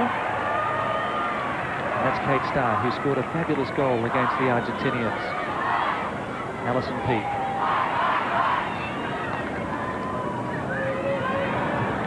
Carruthers. And lifted into the Korean player.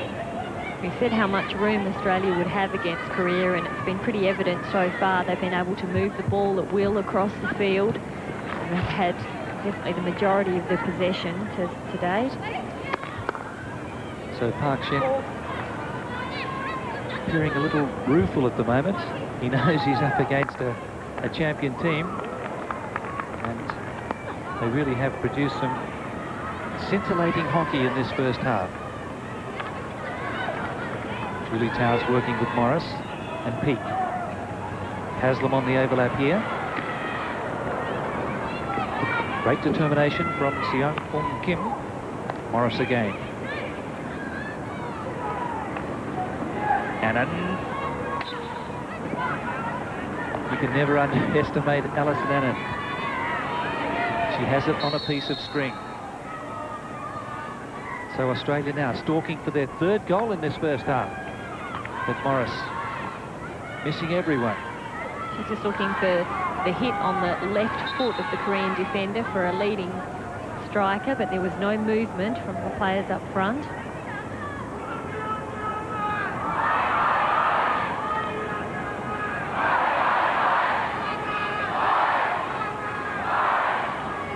Kim sends it down to Lee Hyung Kim. Cho. Eun Jim Kim. Morris, so strong. Annan. Powell's across in the centre. It's a Starr. Garrard. Steady build-up from the Australians. Trini Powell.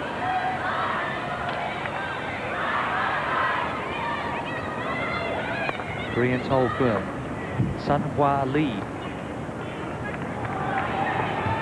Oh. And bad luck there for Eun Jin Kim. Unfortunate for Korea. Defensively, they're doing quite well, but they keep losing possession in the midfield, and that last pass just going astray at the other end. Putting themselves under pressure. They're not maintaining possession. Well, the Australians are enjoying themselves.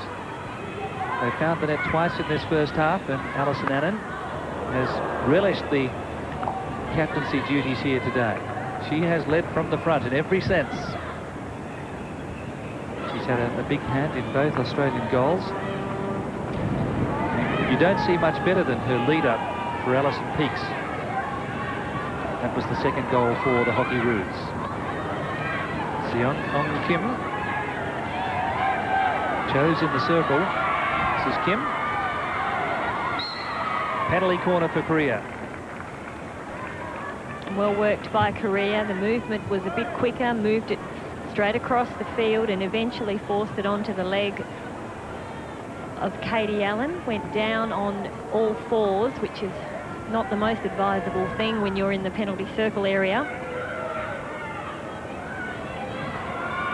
Score here is 2-0 to Australia. Imerson's there, and relief for the Hockeyroos. They lead 2-0. Rachel Imerson's played very well in goals. I mean, she's so calm and collected. Such a young player. And species, just keeping your eye on the ball halfway down, then goes the full length down when she knows the ball's coming in flat. So here's Alison Annan for Australia. Powell with a good lead. And a great reaction from Jung again.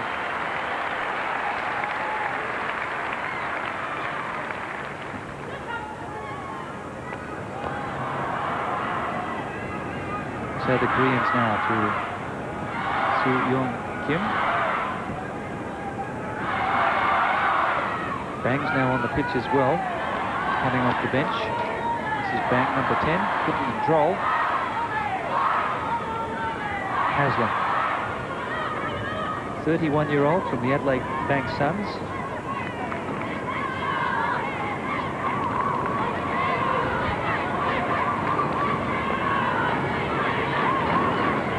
Alison Annan for Australia. It's an excellent tackle there by Cho. Dangerous play by Moon Jin Kim. Once again, Korea not having many options. They are the type of team that will push their numbers forward, but they've got no space to move at all.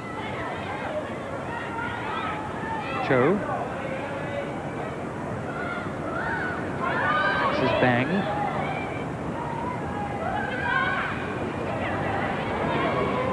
And Kim. Park was there. And Oh getting a stick on it. Long corner here for Korea.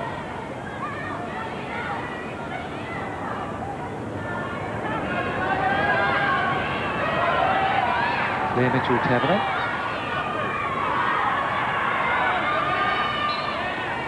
Lisa Carruthers battling hard as well. This is Bang.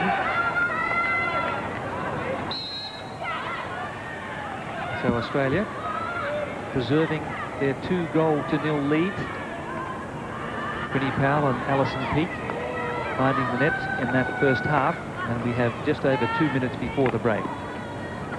You have to admire the tenacity with which Korea keep trying to penetrate the Australian defence. They're 2 goals down, but at no stage have they lost confidence or believe that they're not still in this match.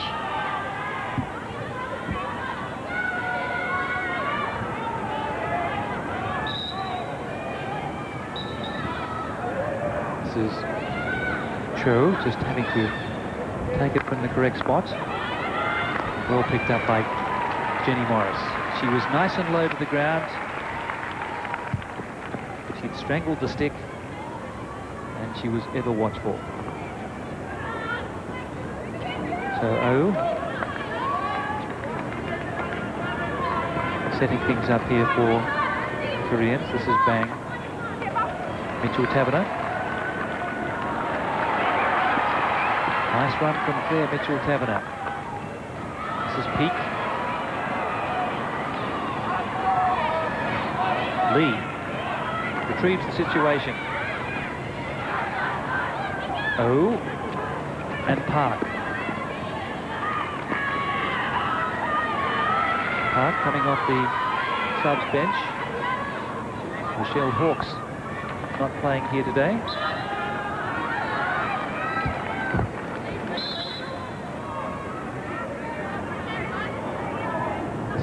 Kate Allen. So Australia leading by 2-0. Carruthers at the back working with Mitchell-Taverner.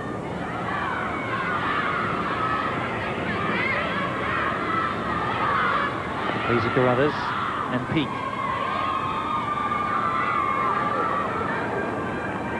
The Australians unbeaten in their pool matches, and Julie Towers, 23-year-old from the New South Wales Balsam Pacific Arrows, gets the free hit right on halfway. So Rick Charlesworth looks up at the scoreboard. There's only seconds remaining. And there's the hooter for another exhilarating first half performance from the Hockeyroos. Michelle Hawkes there, you saw her. She's taking no further part in the match today. It's 2-0 to the Hockeyroos.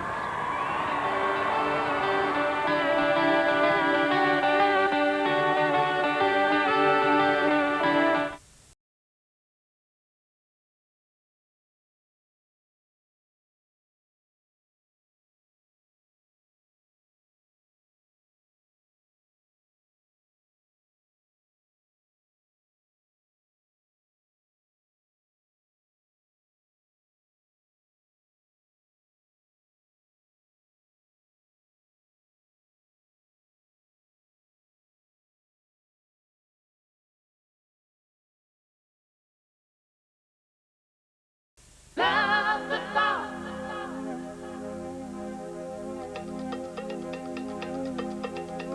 Love the thought.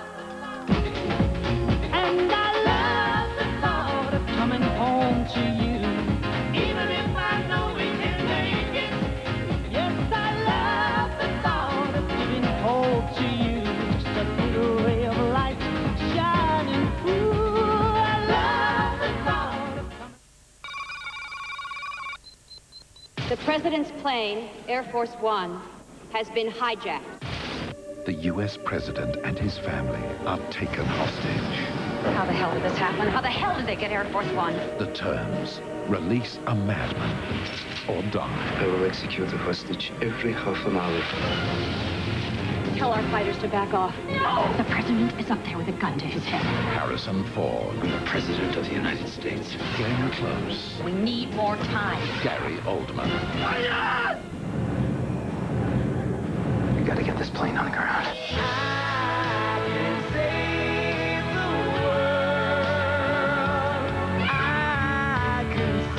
Get off my plane. The blockbuster movie event of 2000, Air Force One. Coming to 7. What's life really like in today's army? We have drivers, meteorologists, surveyors, computer technicians, vehicle mechanics. All my qualifications are recognised for the rest of Australia. I used to be like a really shy little girl, whereas now I look at them in the face and I say, this is what I'm going to do, and this is when I'm going to do it, and this is why. Through the army, I've made friends who I'll have for a lifetime. I reckon even if I won lotto, I'd still be a sergeant. The army, the edge.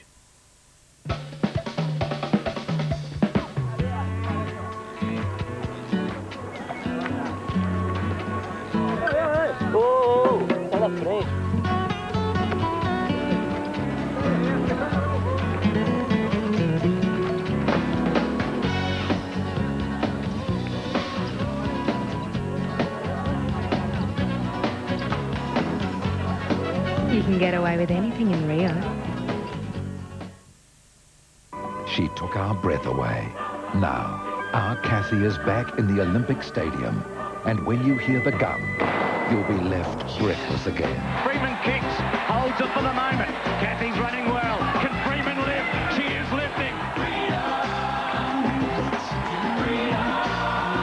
The women's 400 metres starts tonight. The stadium comes alive with what it was built for. Olympic athletics on 7. Yes, Australia leading Korea 2-0 at half-time. Second half coming your way shortly. Diving, the women's 10-metre platform preliminary. Australians Rebecca Gilmore and Ludi Torquay are involved. Chinese are strong in this event. And let's take a look at some of the round 3 action. Your commentators, Steve Foley and Drew Morfitt. Ranked 1 after 2 dives. Best dive of the day, round 2.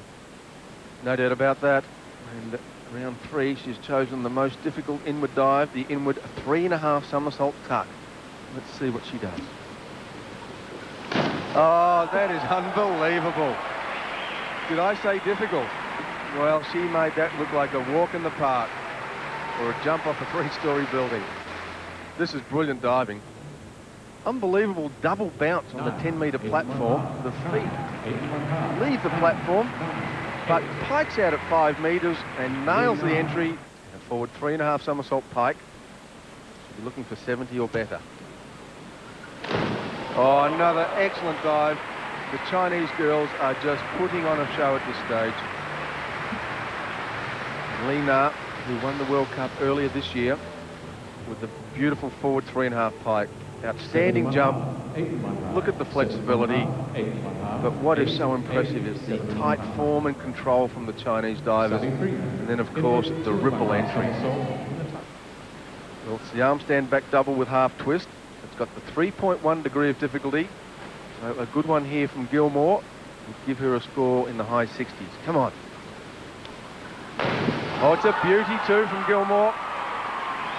Boy, she's bounced back after a tragic opening dive. And great character. Into the half twist. There's the double. And a magnificent entry from Rebecca Gilmore. And boy, after that first dive, she has shown a lot of courage to come back. And that's great scoring from Gilmore. All the others making their debut, but boy, is she up against it. Ranked 32nd. Oh, well, when the wheels come off, sometimes that happens. The inward 3.5, it has a 3.2 degree of difficulty ranking. So had she nailed it, she may have moved back up the field, but she's come out with her head. You watch the head lift up, and you can see how it's dived in very, very short. Spinning beautifully, but she's almost looking out in front of her instead of at her point of entry underneath.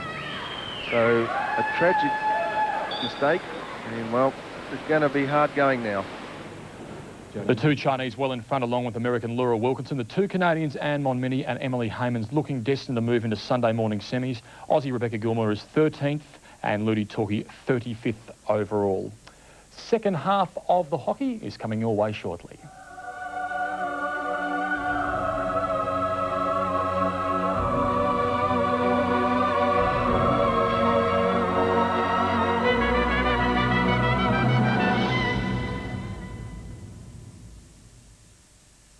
After my accident, I was determined to get my life back again. Now I'm walking and riding. If I hadn't have been determined and prepared for some hard work, I would never have got out of my wheelchair, I wouldn't have got out of bed, and I wouldn't have got out of my walking frame. I cherish every day and everything that I can do. Pain and all, you just have to keep going. Samsung, the Olympic white goods sponsor. And Harvey Norman have teamed up. And together we're going for gold. And as Samsung helps our team achieve their best, when you buy any Samsung Olympic white good from Harvey Norman, you receive a limited edition Olympic commemorative pin set. So join the celebrations and share the spirit with this special offer from Samsung, the official Olympic white goods partner. Go Samsung. Go Australia. Shall I compare thee to a summer's day? So long as men can breathe or eyes can see, so long lives this, and this gives life to thee. Right, Walker. What's happened to you? It's the off-season, Sauce, and me, I'm just trying to find some meaning to life. These should get grilled. There's no off-season on C7 Sport. Tomo! Well... Bet you can't do that with a Sharon, Sauce. More netball. More wrestling! How's that? Looking good, Donna. More tennis! Come with us and gallop and gallop. Sauce? Is that a damsel in distress? No, Block. A horse!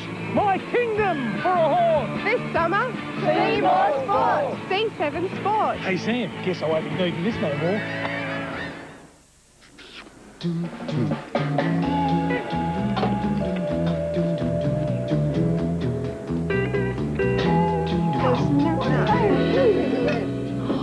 Isn't he big?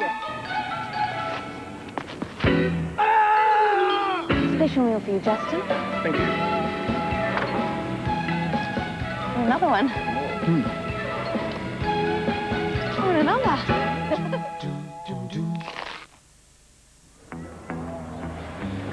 So the Korean players are back out on the pitch here at the State Hockey Centre. This an international hockey field, which has been the venue for some splendid competition so far. We've had something like 35 matches, and the Hockeyroos at half-time are leading by 2-0. Trini Powell got the first, and Sharon Buchanan. What about that second score for Alison Peat after a brilliant lead-up from Alison Annan? It was Annan at her very best.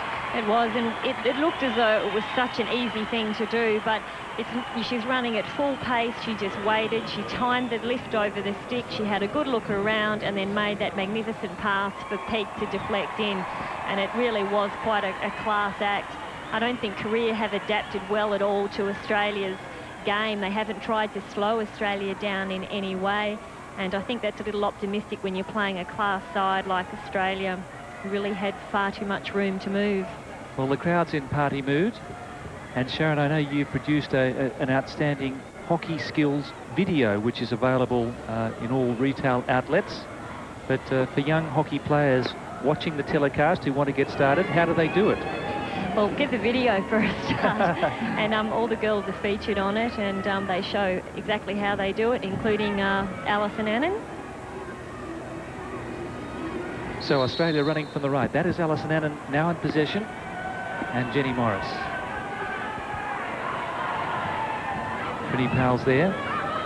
Young Ok Kim for Korea. The Koreans have to win this game to keep their hopes of playing in the Super Six alive. This is Alison Annan, who's absolutely dazzled here today. She's mesmerized the Korean defense. And it's Korea back in possession now. This is Oh. Kim and Oh done very well at the back, but there's problems for Korea, because every time they do make the tackle, they're having problems getting the ball to any of their players up front. Australia coming back at them straight away. Yes, Australia really putting their passes together in that first half. And this is Lee, Kim the captain. Oh.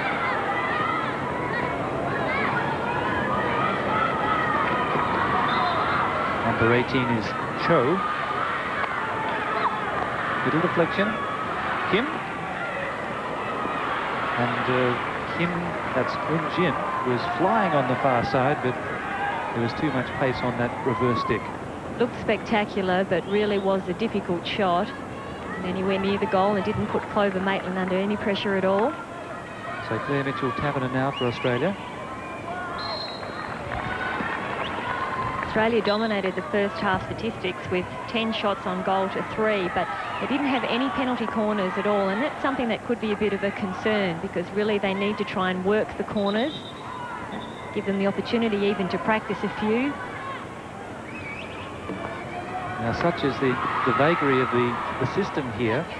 There are 10 teams competing in women's hockey, 2 pools of 5, 3 top teams in each pool advance to the medal pool round.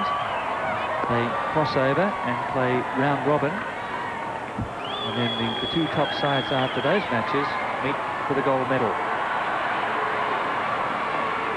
Garrard calling for the free hit and getting it.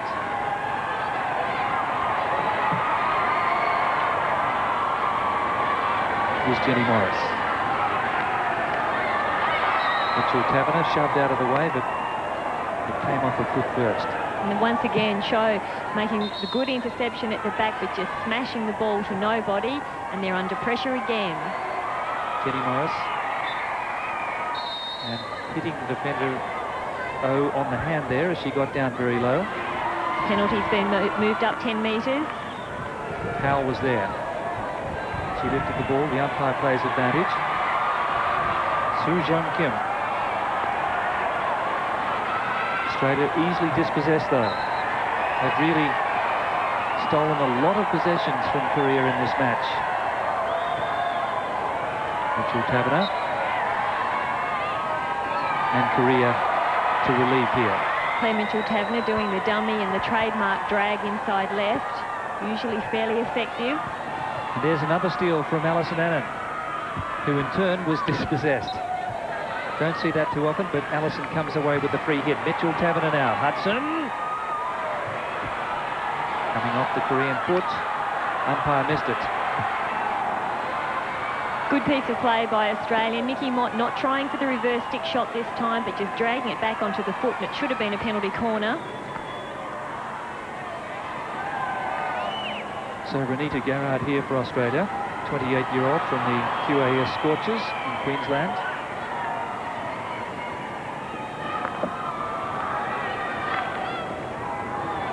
Australia ahead 2-0.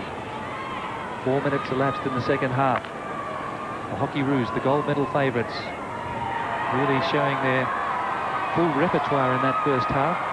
We saw some shoe magic from Alison Annan. And she is captain for the day.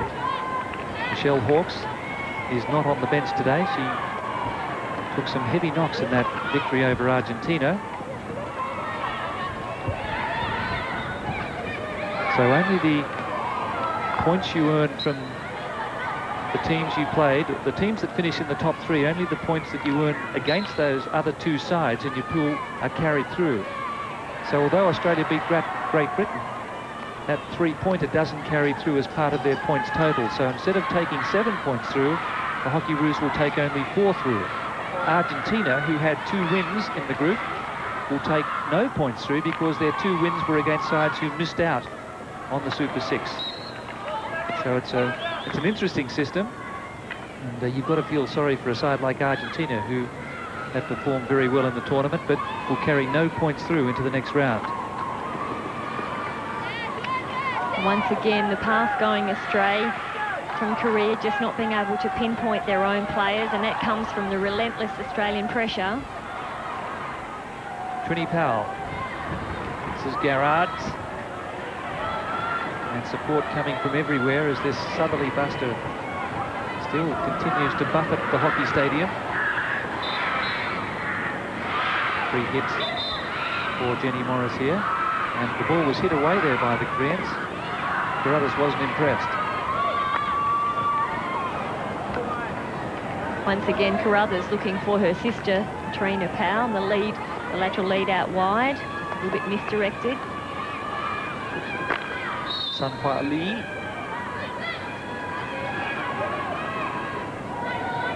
Should have another 3 hit here. This is Eun Young Lee with her. So Korea now through Kim.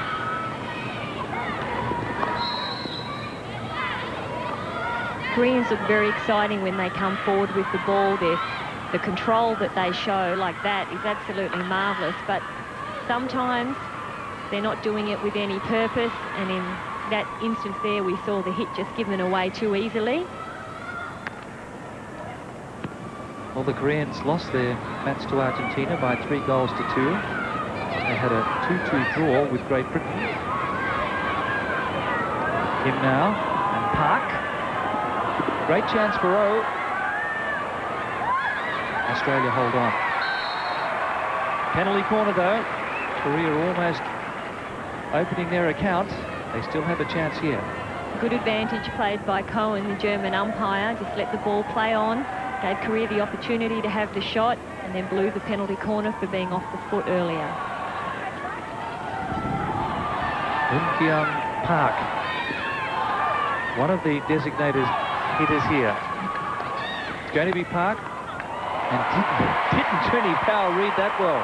And look at the offload pass. Suddenly Australia from deep defence is hard on attack, but Anna not able to control. Now she does. And the defender going straight down, number 17, throwing her whole body into the ball. The umpires have been fairly strict on this. You just can't throw your body onto the ball like that. She's probably a little fortunate not to get a yellow card. I think it was the first tackle of that kind in this game, so she's been lucky, Park. She won't want to do that too often. Korea qualified for this Olympic Games by winning the 13th Asian Games in Bangkok. In December they beat India in the final by 2 goals to 1. They were beaten by the Hockeyroos 3-1 in the Atlanta gold medal final. They also won silver at Seoul. Again beaten by the Hockeyroos. So Australia has been a bogey team for the Koreans, but you're always ensured of a spectacular game of hockey when these 2 adventurous sides are on the pitch. Mitchell Taverner now.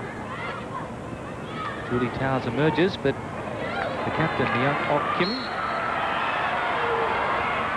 And here's Alison Annan with space here on the left. Annan perseveres and gets the free hits.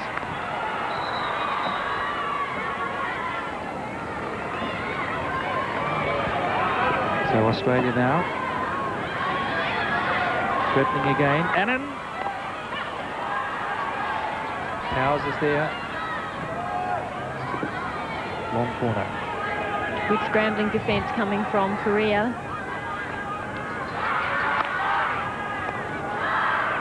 Towers got a stick on it. But first there is Eun Park, her 58th international. Haslam now for Australia. Hockeyroos ahead by 2 goals to 0. No change to that half-time score, and we've had nearly 10 minutes of play in the second period.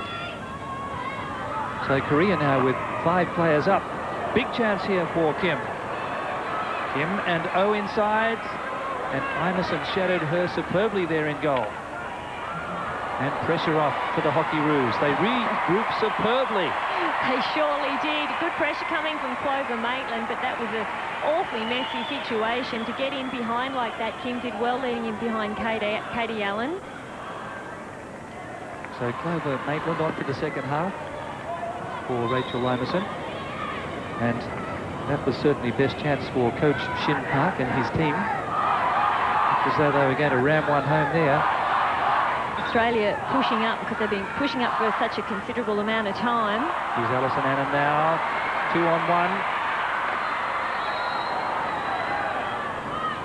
I was going to say because they've been pushing up such a considerable amount of time that it pushes the Australian defence forward and it leaves some space at the back, which Korea are able to take advantage of.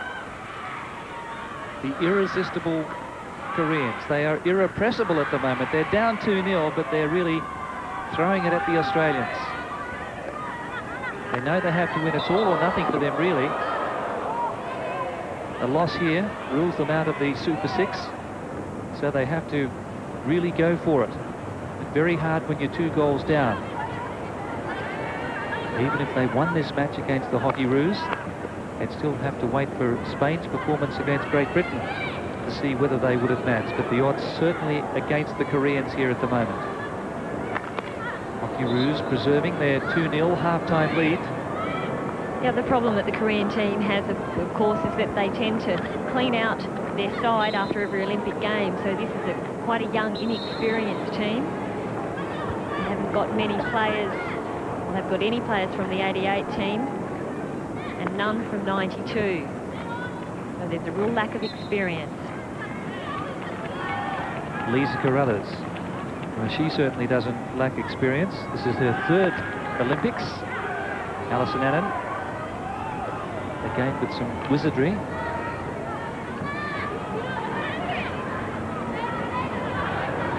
Starr back on the pitch. Carruthers again. These two will take on the defender.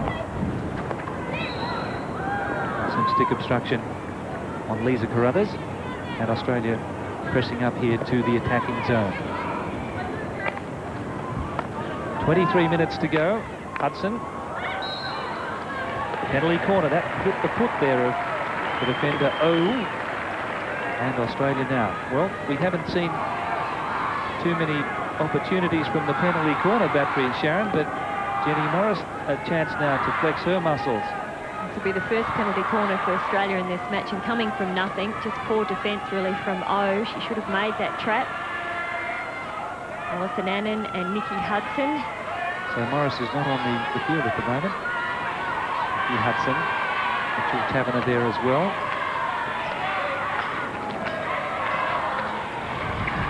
Annan.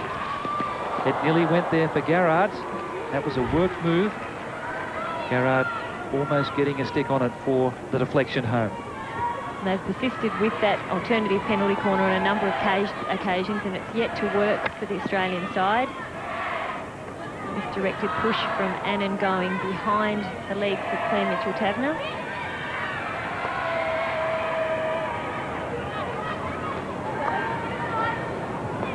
So now it's Cho. And she obstructed Alison Peake. Towers.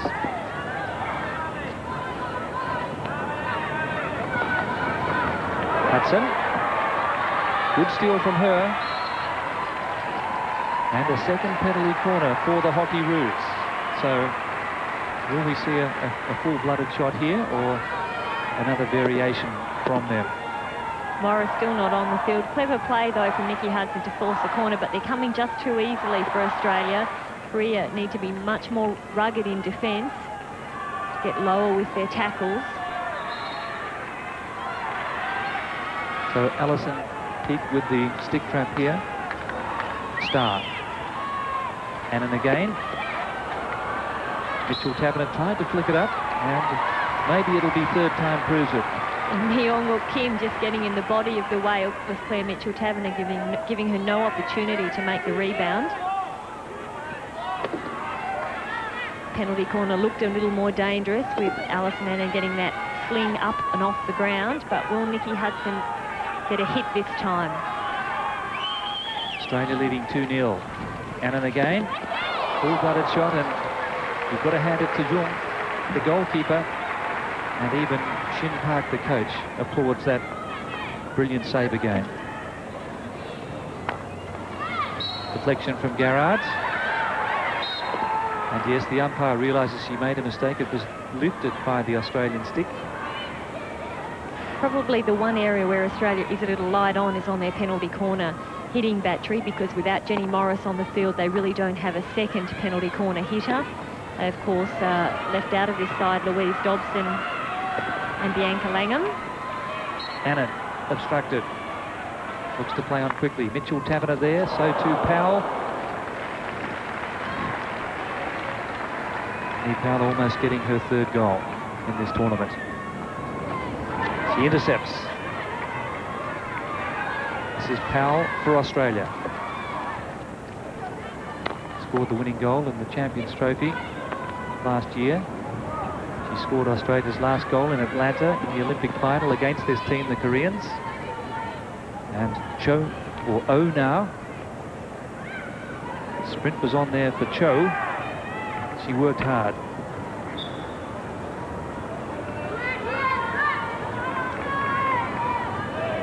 "19 minutes remaining. Australia ahead 2-0 at half-time. No change to that scoreboard.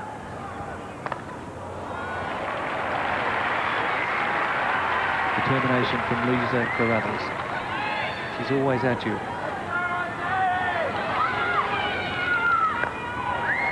And Lisa is married to former hockey national team player, bronze medalist from Atlanta, Stewart, who apparently keeps photos of her up on the fridge wall. It's a reminder of how good she looks at the moment.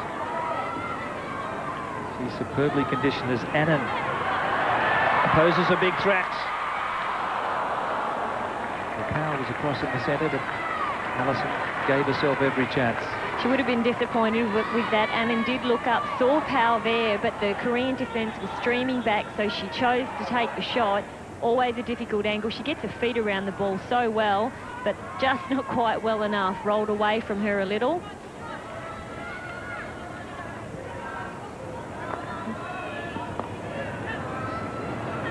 It's an all-action game, and lost a stick in that confrontation. Lee working it with O, and now Kim.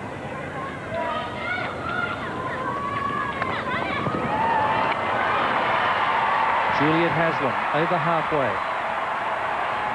Towers. Haslam on the overlap. This is Garrard. And Garrard looking for Trini Powell's stick. Trini Powell's always lurking near the goalkeeper, near that back line. It's a bit sort of an indoor style of play where the players lead very deep into the corners. So it allows more room around the top of the circle as well for other players to lead into.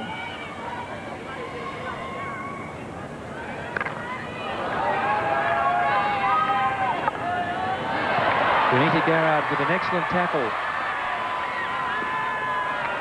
And Soo Jung Kim is the number 12 in defence. One corner here for Towers. Powers there again. But no deflection, unfortunately. It was scored from outside the circle. It was in the net all right. The crowd roared.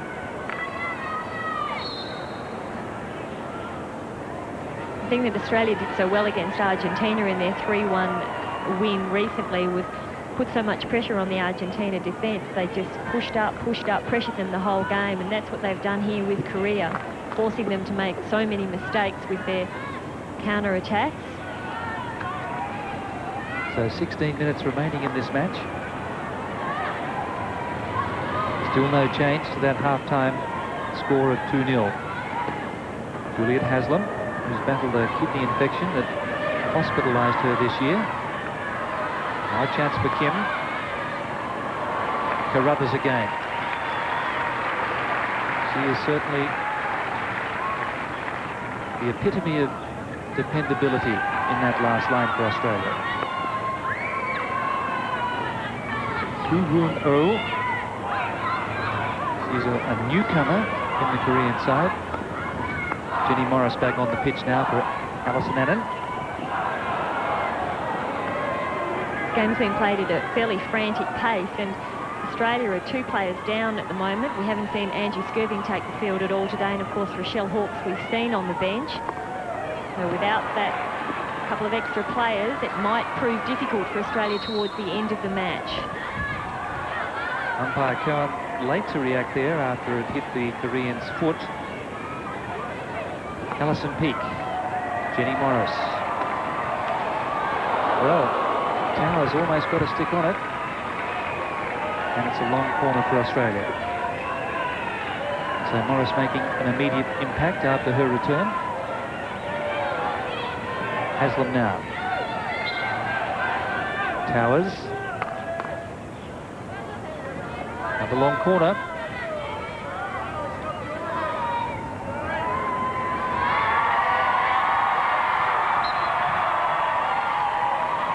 Free hit on the edge of the circle for the Hockeyroos. Tenacious Koreans have defended and really contested everything here in the second half. Again, it is taken by one of the Korean defenders. 3rd long corner in a row. Morris goes for Annan. Koreans stick in the way once more.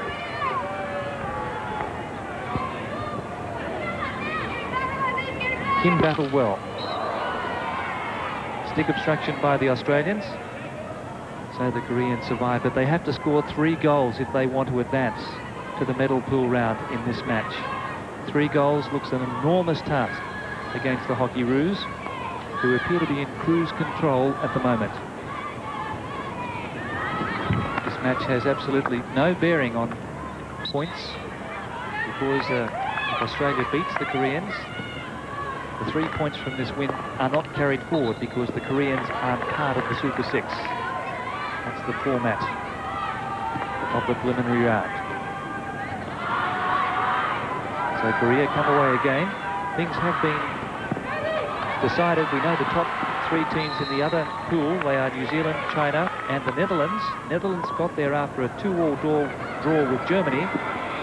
So they made the top 6 on the basis as Annan comes in.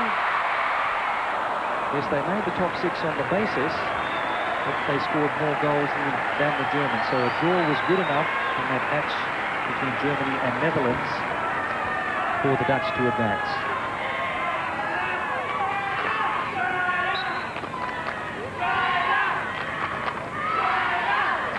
Jenny Morris here for Australia.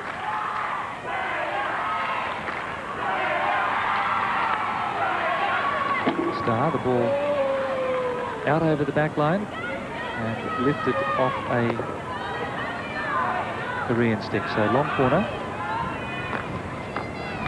Look at that deflection. Almost there for Powell. Watch Annan's reverse stick here. And a long corner on this side of the field.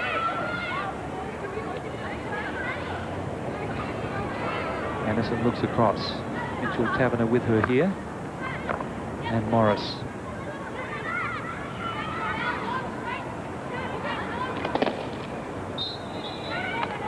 Bit of shoving and pushing.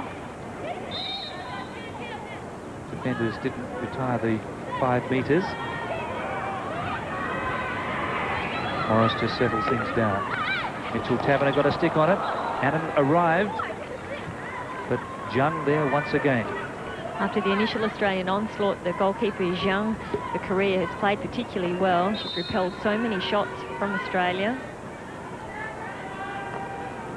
So the Australians just playing a little within themselves at the moment.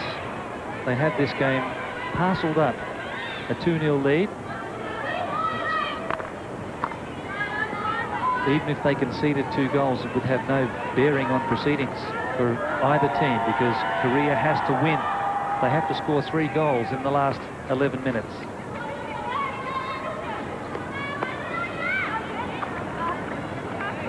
Mitchell Taverner.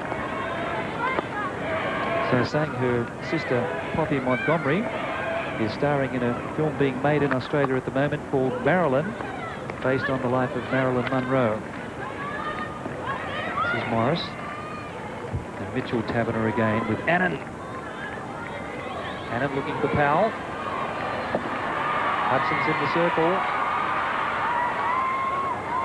And some excellent defence by Seong Shin Oh. Beautiful ball coming from Alison Annan. I don't think she's ever had this much room in her whole life, so having that much time to place those passes has been quite exciting for her. I'm sure she's enjoying the match. Well, it's exciting for the crowd too. And it's a capacity crowd of 15,000 people here at the State Hockey Centre, venue for this Olympic tournament.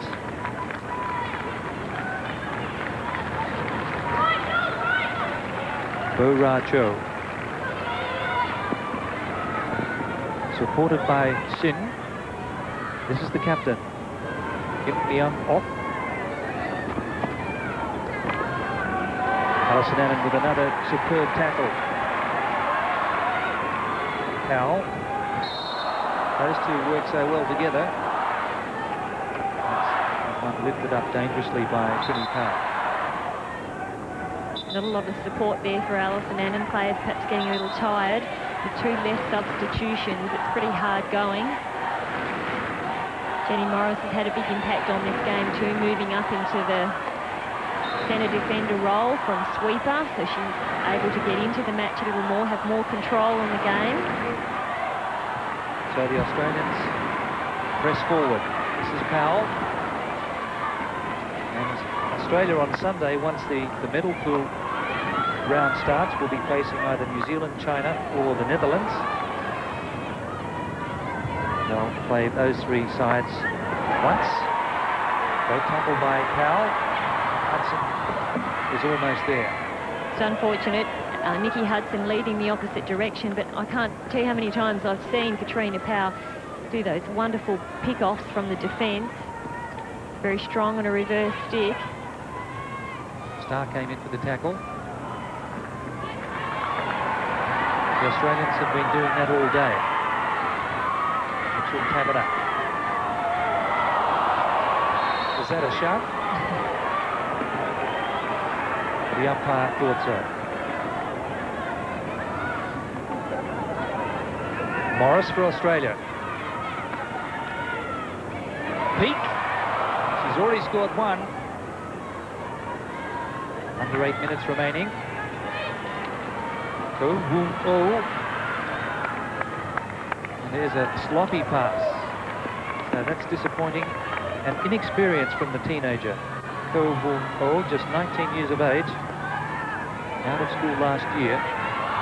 Sampling her first Olympic hockey tournament.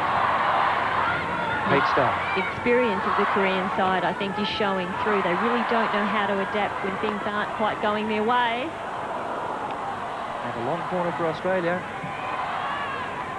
Probing hit there by Renita Garrards, Mitchell Taverner and Hudson. Lee came in with the tackle.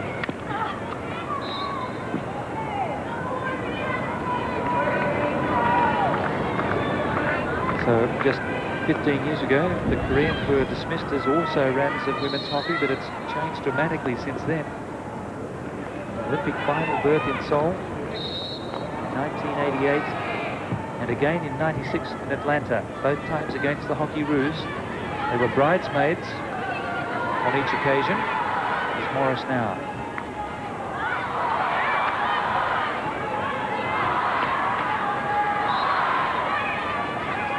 Jenny Morris. Good scoring, so too is Hudson. Garrard was on the far side of the circle. Park comes away. This is Myung Kim. Allen. So promising work here for Lee and Juliet Haslam. The Australians conceding a penalty corner with just under 6 minutes to go. Both sides looking a little weary at this stage. It's been a game that's been played from end to end. Korea doing well to force the corner. They haven't had a shot on goal in this half, so the penalty corner important to them.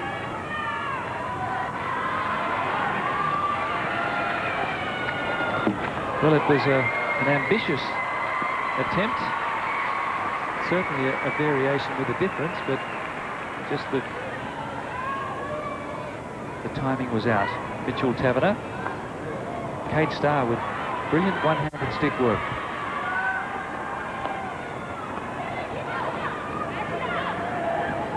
Morris. But again, Cho comes away. They will not be denied here, the Koreans. This is Lee. And a pity for her. When she tried to control the ball, it hit her on the foot.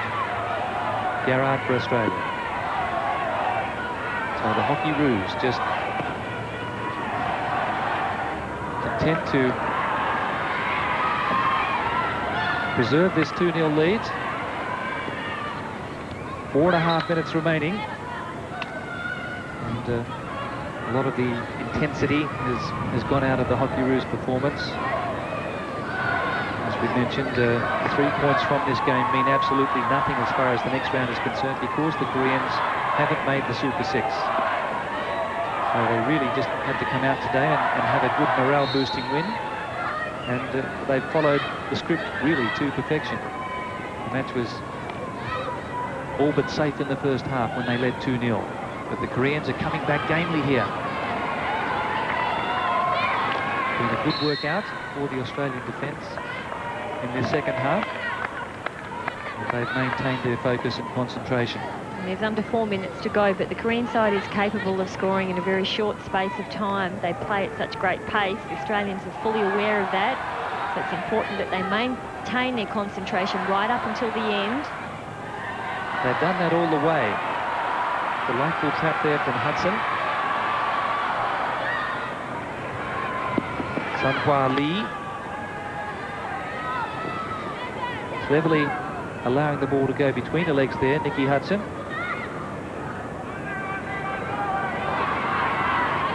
So Lisa Carruthers.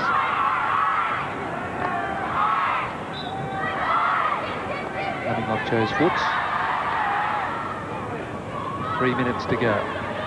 Juliet Haslam now, far side. This is Allen. Haslam arrived too. Cleared by Eun-Jin Kim. Makes such a difference when you've got Alison Annan back on the field. That transfer really set up that goal-scoring opportunity. Stick obstruction, the calling against the Australians. This is Eun-Young Lee again. She's done very well in the second half. 2.5 to go. 2-0, Hockeyroos. Lee with a timely interception, but too much pace on the ball. To the Koreans' credit, they've really kept at it and worked extremely hard to try and bring back this 2-goal lead by Australia. Their interceptions and movement first to the ball has been quite outstanding. Just the last pass that's let them down. Soo-Jung Kim. So medal aspirations are all but over here for the Koreans. In fact, they are over, because they'd have to score 3 goals in under 2 minutes, and you'd say that is impossible.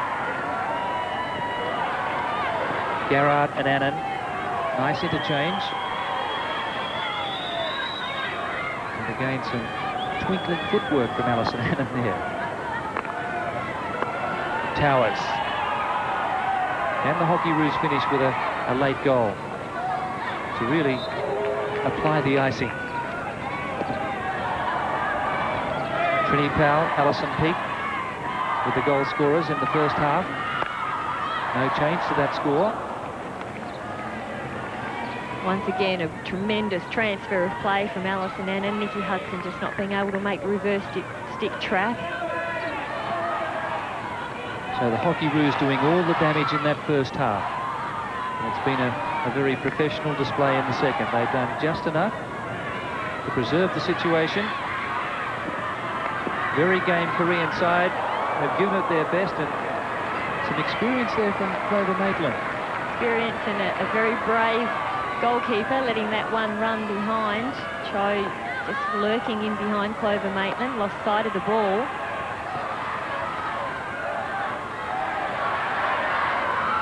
So you don't think she let it go deliberately? I think she did let it go deliberately, but perhaps a little fortunate that Cho didn't get a stick to it.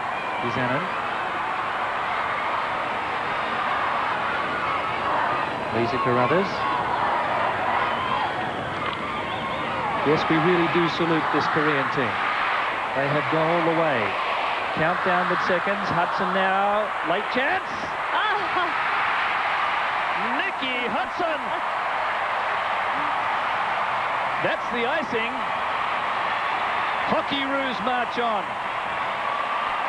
3-0. And that's how you want to finish. What brilliant transfer of play. Alison Annan set it up. Renita Garrard turning, saw Nikki Hudson at the top of the circle. Can see the good work coming from Alison Annan. The pass goes down to Renita Garrard. She took her time, had a look, plenty of experience. Pinpoint pass to Nikki Hudson. Drew the defender, then just smashed it past Keeper Chung. Absolutely clobbered by Nikki Hudson, the 24-year-old, who was born in Rockhampton, Queensland. Her dad still plays veterans hockey in the Sunshine State, and he'd be celebrating after that blistering strike. Rochelle Hawkes there, who didn't take any part in that game, clapping her teammates off the pitch, but 3-0 to the Hockeyroos, so they now play in the pool medal round on Sunday, Sharon. Final score, 3-0. And 6 teams will be left in that medal pool round. Let's take a look at the standings in Pool C. Australia will finish on top, and they'll fight it out for a spot for the gold and bronze medal playoff games. They're set down for next Friday. At this stage, it looks like Australia will play China.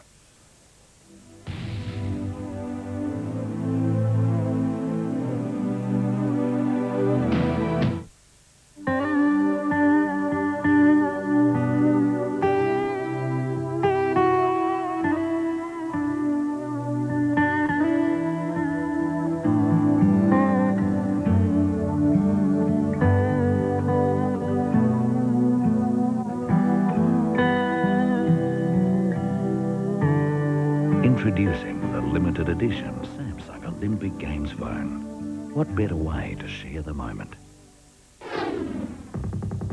Doctors take an oath to preserve life. There are strict laws that bind them. I've thought it all out. Dr. Gina Simon is going to do the unthinkable. The scar will be in the same place. Operate without consent, without the family's permission. We can secretly perform surgery. But worst of all, without the patient even knowing. A special 2-hour Chicago, returning soon.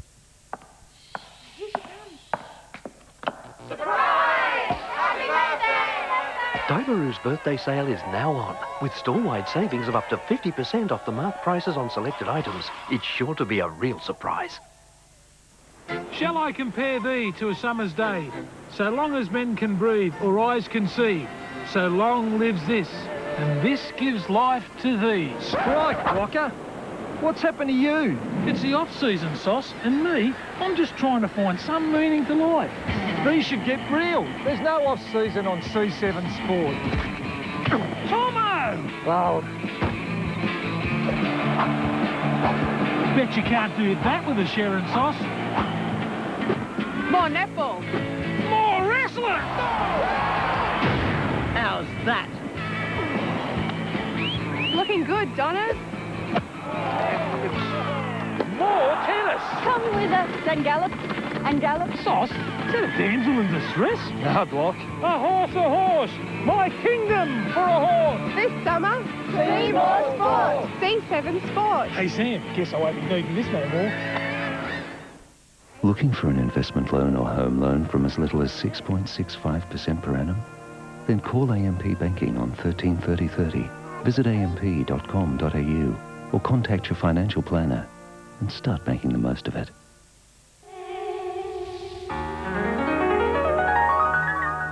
Thousands pouring in to Olympic Park. Super Friday set to continue tonight.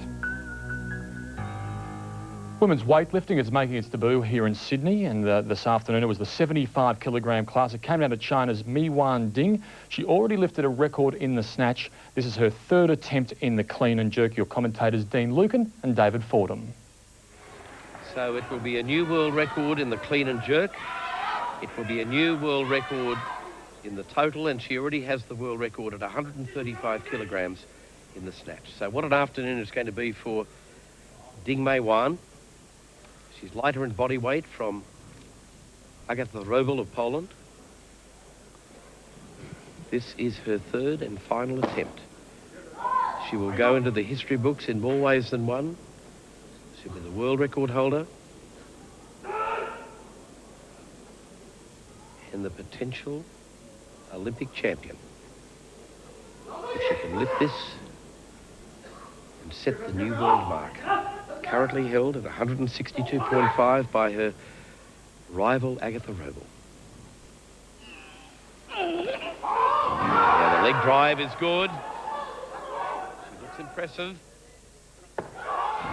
She has got it. She has got it. She has set the new world mark. She has moved into gold medal contention, and the pressure is on the #1 in the world, Agatha Robel, to come out now. A total of 300 kilograms gold to China, and that's helped them on the medal tally. Let's take a look as day 7 continues. And the Chinese, they've overtaken the Australians, but silver to Andrew Hoy in the individual 3-day event. That's 8 gold, 10 silver. Across the page, the Russian Federation, 4 gold, 8 silver, 9 bronze. And Great Britain, 2 gold, 5 silver, 3 bronze. It's been a Super Friday, and it is set to continue. This is what is coming your way tonight. We'll have highlights from the pool and the track, including Michael Klim and Jeff Hugel in the men's 100 metres butterfly final. Also, Kathy Freeman in round 1 of the 400 at the Olympic Stadium, and round 2 action in the men's and women's 100 metres. It has been a top day, and there's still so much more to come. Sandy Roberts in the chair tonight as the games of the 27th Olympiad continue. And Kylie Gillies is next. A full wrap-up of day 7 so far in today at the games. Hope you've enjoyed it. They've called it Super Friday, and it really has lived up to expectations. We congratulate Andrew Hoy from Australia. 3 team gold medals, now a silver medal in the individual 3-day event.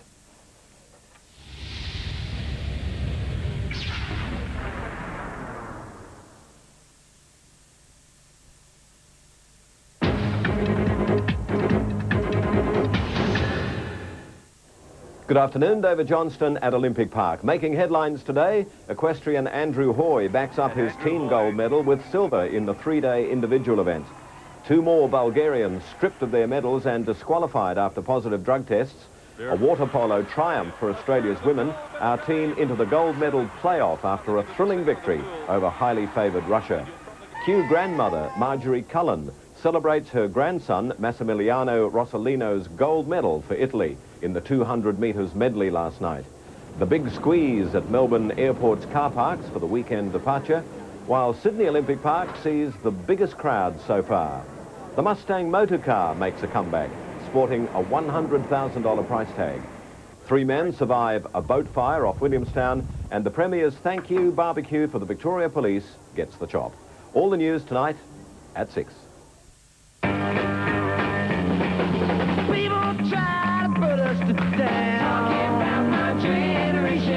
Just because we get around. Talking about my generation. Things ain't do look awful. Talking about my generation. I hope I die before I get old. Talking about my generation. It's my generation, baby.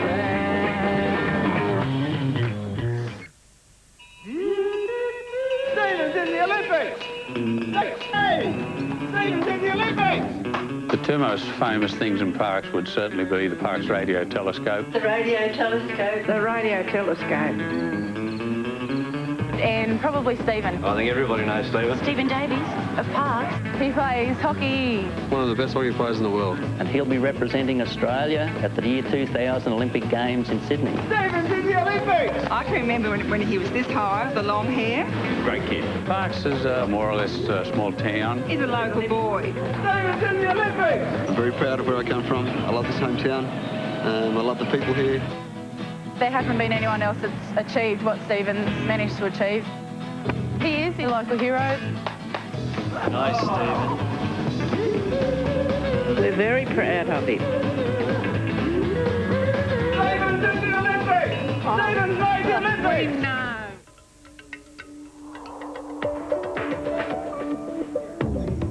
We know advanced technology doesn't have to be complicated, that every product must be meaningful. And the end result will make you smile. Open up to Samsung Digital. Samsung Digital. Everyone's invited. Seven's broadcast of the Games of the 27th Olympiad is proudly brought to you by our telecast partner, AMP. Start making the most of it.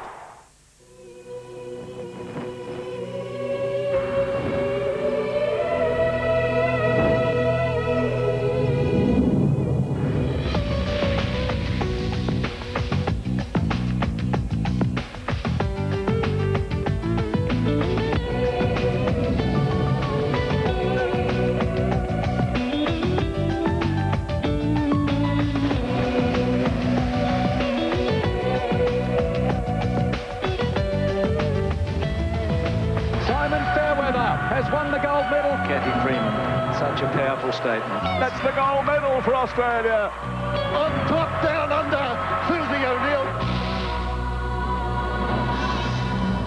Hello, I'm Kylie Gillies. This is Today at the Games. Perkins, Hackett, Green and Johnson say no more. This is Day 7, Super Friday. Before today, Andrew Hoy had well and truly etched his name into Australian Olympic folklore when he helped the equestrian team to the gold medal in the three-day event for the third successive Games. This afternoon, he saddled up again for the final phase of the individual event. After the dressage and cross-country sections, Hoy was in 4th position. Aboard Swizzle Inn, he needed a clean round to move into medal contention during the show jumping. His score 39.80. The leader's score, David O'Connor, 29.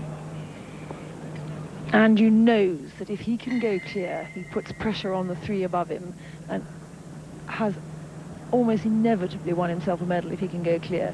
If he has one down, it's still not all lost. If he has two down, it's still not all lost because the ones above him may do the same or worse. From the United States has got the gold medal.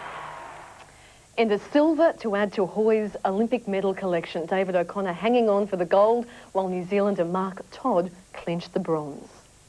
3 years ago, women's water polo was given the go-ahead as an Olympic sport, and it was Australia which led the long fight for its inclusion. So there'd be plenty willing to say it would be fitting for the Australians to win the inaugural gold medal. Today, they took on the Russian Federation in the semi-finals. The winner would go through to the gold medal game. We joined the match midway through the 4th quarter with Australia trailing 6-4, but they have plenty of support. And they've still got plenty of time to get through to the gold medal game here. There's Taryn in that dangerous wing position. They're pressing well, though, the Russian defence. They won't leave Gustafson out wide, but Higgins, she scored plenty into the post player, and no problems. Debbie Watson puts it away. 6-5 it is now. I think we'll come across to stifle that quick attempted counter from Australia. She's such a fast player, Simone, fastest player in the team. Swims a 26 for a 50. Debbie Watson. Castle. Gustafson. Only scored the 1 today, Gustafson. The leading goal scorer for Australia in the tournament. 10 seconds left on the shot clock. Castle again. Oh, Castle put it in off the top corner. Can you believe it? She'd scored one going into this game from 14 attempts. And Castle, they hung off her, and she's tied it up at 6-all. The world's best centre-back can show that she can do it in attack as well. Got Jo Fox in foul trouble with two majors. There's Castle again. Well, she does well, Naomi Castle, but there's a player driving through here. And the referee just shaking his head to say, look, you, in my opinion, you weren't attempting to score, you were attempting to milk a foul. I think that was a fair call by the referee too. So Woods driving now, Australia coming at them inside the last minute. So if they hold this ball, there'll be time really for one attack each, perhaps a second one for the Australians. Bridget Gustafson has gone into centre forward. They can't work the ball to her yet. Out to Castle. Now she gets it to Gustafson. Gustafson around arm. Well, they've snatched it. Australia leads 7-6, but there's still time for the Russians.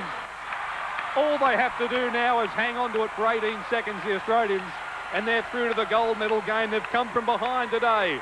This is Melissa Mills swimming as slowly as she can possibly swim to take this ball up.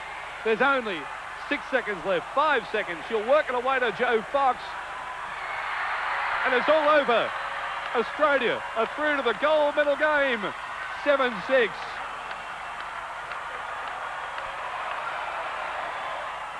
As you'd expect, the girls are over the moon. The 7-6 victory over the Russian Federation sets up a gold medal showdown with either the United States or world champions, the Netherlands. The final is on Saturday night. Do it there for a while, but it's an amazing feeling to actually be in the final and to know that we've got a medal. It's so emotional.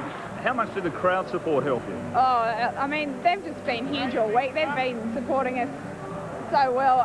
But yeah, they're fantastic. Having them behind us and just cheering us on, having the belief in us, I think that really edged us along. Perkins and Hackett are next as they take the plunge in the heats of the 1500 metres. This is Today at the Games.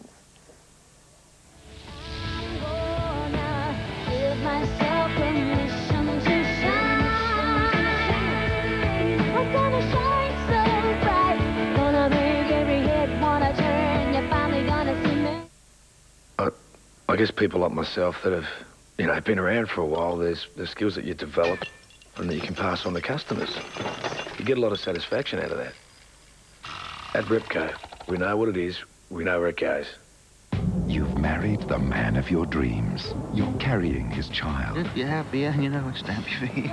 But always in your head, there's a nagging doubt. Darling, you wouldn't lie to me, would you? Of course not. That insecurity. He loves me. He loves me. Eating away at your thoughts. His first flame. I love him. His soulmate. I can't love him. And he just happens to be seeing her every day in a place called All Saints. Well, we won't get away with it. She will find out sooner or later. I don't care. I know it's wrong, but I'm not stopping now. The chemistry is there. Is he with Terry? The opportunity is there. Will you be very late? The temptation is there. I told her something's come up. This is no longer just about love. But where will it end? Ward 17. Belinda Emmett Hello. joins All Saints Tuesday, October 3 on 7.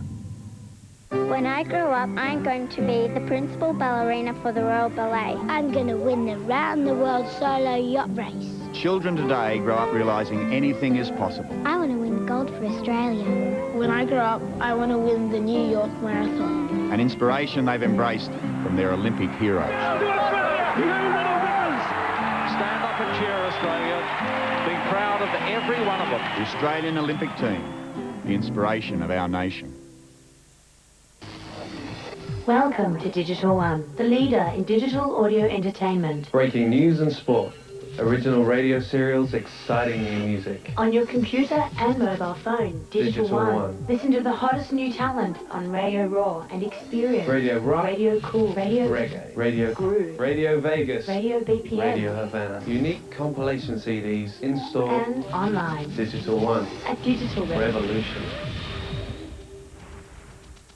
Like to start making the most of your money?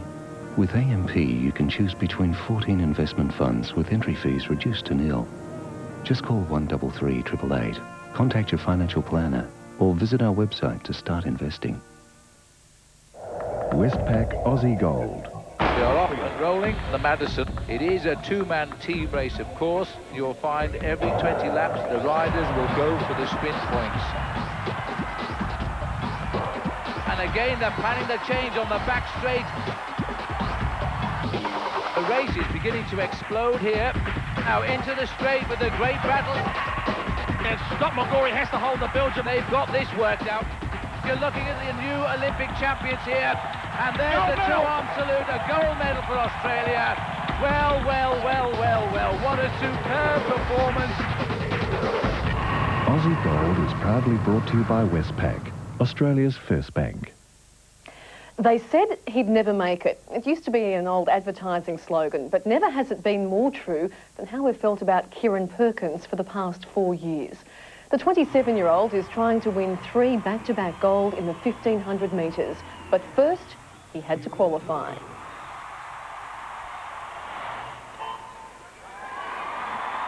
Long trip ahead of them. That world record set back in 1994. Kieran also holds the Olympic record at 14.4348. The gold medalist in Barcelona. He was expected to win there. In Atlanta, not the case, but still, he picked up the gold in what was an epic swim. Just turned 27. We're beyond halfway, watching Kieran Perkins increasing his lead, coming down to complete 800 metres now. Perkins goes around in a time of 7:56.37. That's about 10 seconds over the world record split. Chavinsky around in second place, going around in third, Philippe, fourth in Perth. Veed is around next. I'd just like to make the point that this is the best I've seen Kieran Perkins swim in 4 years. I know it's a big statement, but the times that he's swimming here, he's extremely consistent. He's going to go very close to 15 minutes here. This is going to send a message. I'm sure that was his intention. He hasn't slowed down. He knows he's got a big lead, but he's driving. About 65 metres to swim. Kieran Perkins of Australia, the gold medalist in Barcelona and Atlanta, trying for a third and laying the foundation here. Listen to that roar. Perkins around 14.29, 1-0, passes them coming back. About 30 metres to swim. Perkins had a peek at the clock earlier. No doubt has a time in mind. I hope the people, the viewers at home, appreciate this is a magnificent swim by Kieran Perkins in this heat. He is looking dangerous for the final. 5 metres to swim. Will he break 15? And he comes. Perkins to touch. He has thrown down the gauntlet. 14.58.34. I'm sitting here with goosebumps. He just acknowledged the crowd. He knows the king is back. And next up was Grant Hackett, who hasn't enjoyed the best of form so far. But Hackett is the world champion, and he wants the Olympic crown too. Grant Hackett, the yellow cap in the centre. The die is cast at 14.58.34 by Kieran Perkins this morning in Heat 4. And we see Hackett turning there in 7:01 for the 700-metre mark, and he's dropping away. So I don't like this stage of the race. I don't like the way he's swimming. He could be still just going easy though, but with the form he's been in here at these Olympic Games, he is looking just a little bit low. I'd just like to see him just have a couple of hundred where he just lifts, pulls himself out of the water a little bit more, works the legs, and just gets into a faster rhythm than what he's in now. Crowd trying to help him, and a big crowd too at the Sydney International Aquatic Centre this morning. He's had a few distractions, Grant Hackett, yesterday, denying rumours about his health. He's about a metre off the lead. And Hackett, like a slumbering giant, has leapt into action. Grant Hackett coming down to get the bell. Something out of nothing. He leads by a body length. He went around second. He skipped away now. Neethling trying to go with him. Back in third place. Coman falling back. Across into Minotti. Rostasha is in one. But Hackett, our leader. Hackett by over a body length now. Now just watch for Neethling. Neethling will try and stick with Grant here. And if I was Neethling, I would try and explode on the last 50 and take ground away from Grant Hackett, because that would affect his confidence. But Grant's pulling away. He's looking better. He's sitting higher in the water. And he's just letting Kieran know, hey, I've got a lot left. Grant Hackett, 30 metres to swim. Perkins time, 14:58.34. Grant's losing his cap here. It's coming off his head, and that would be very annoying for him at this stage of the race. Hackett will win. Heat 6. We'll watch the time with interest. Neethling working on. Hackett goes into touch. 15:07.5. Neethling is second. Coman comes in for third. Perkins, the fastest qualifier, under 15 minutes. Compare that to Atlanta when he just scraped into the final in 8th position. The American Eric Vence separates the two Australians. So Perkins in lane 4 for the final. Hackett will be in lane 3. That final tomorrow afternoon. A good result for the Australian. Morning like a final. I mean, this is without a doubt the toughest 1500 field that I've ever competed in. And after Atlanta, you know, I wanted to make sure that coming out of this morning's swim, I'd be in the final without any doubt. And, you know, being in the first heat was always going to be hard for me. What will you do between now and the finals tomorrow? A lot of recovery. A good result for the Australians also in the women's 4x100 medley relay, qualifying first. But the Americans are looming. They are through to tomorrow night's final in 4th position. And in the men's, the Aussies through in 4th position, but Michael Clem, Jeff Hugel and Matt Welsh will come in for the final. The Australian men looking for a gold medal clean sweep of the relay events. And these are the qualifiers for the women's 50-metre freestyle semi-finals. Again, Inga de Bruin, the woman to catch. She set an Olympic record. Susie O'Neill through in 12th. Sarah Ryan has missed out the semis tonight. From the fastest women in the water to the fastest on the track, the athletics is next. This is day 7 of the Games.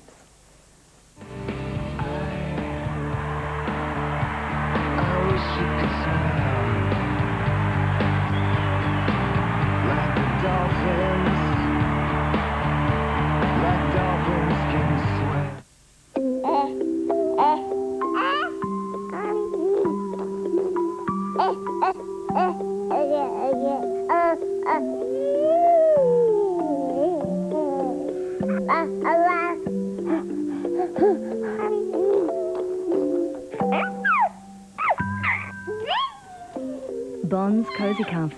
Babies are going gaga over them.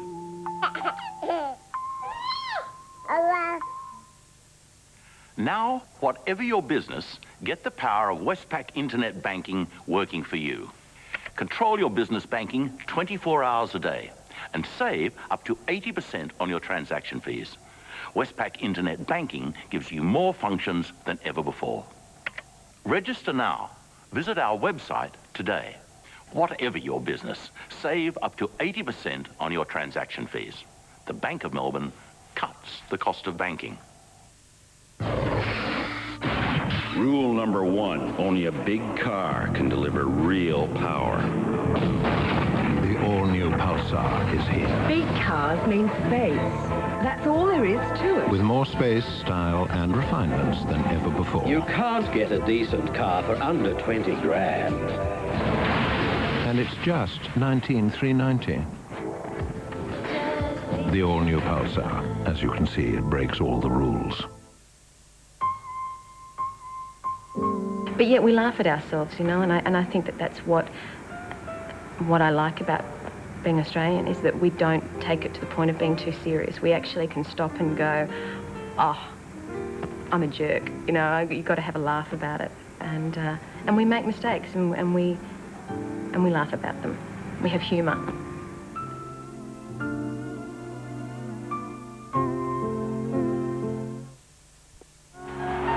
And Ron Clark warming up before the big event. Oh, he's looking good. This is possibly Australia's biggest ever long-distance event, and Ron looks ready for it. As he moves into position, he takes his mark, he's ready, and there he goes. Join EasySaver Plus and enjoy reduced international calls from just 21 cents per minute. Everyone's a winner with Telstra. Connect to Telstra's lowest international rates ever by calling 132200 now.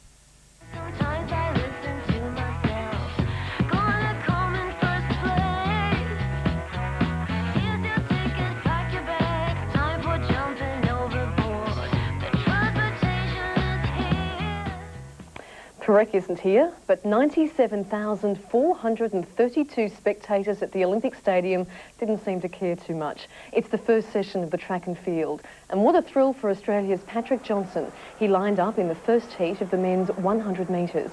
The 27-year-old is in lane 3. That's third from the inside.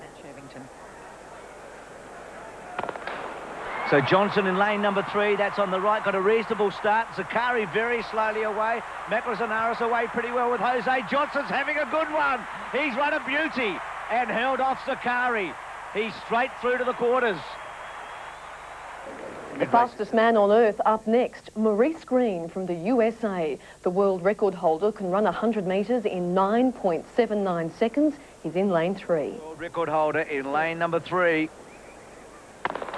And he got a pretty good start, Green. Away well, Badgignon out wide. Green quickly up to them and Collins. Green clearly in front. Now, just how fast will he be? Collins is coming through. Green has switched off. 10:31, same time as Patrick Johnson. And Kim Collins coming through for second.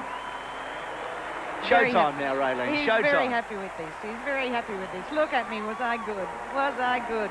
And I'm going to get better. Maurice Green the favourite, but Donovan Bailey was the gold medalist in Atlanta and he's back for more. The Canadian has been hampered by injury for 2 years and many thought he might not make it to these games. But today he lined up in Heat 7. He's in lane 6 and Australia's Paul DiBella there too. Away, Bailey got a slow start. DiBella reasonably away. Chambers right of screen away really well. Bailey struggling a bit. Chambers going well. DiBella can't match them. Bailey does get through. Chambers switches off and Buckland just takes him at the end and Bailey for third place, but Chambers looked the best.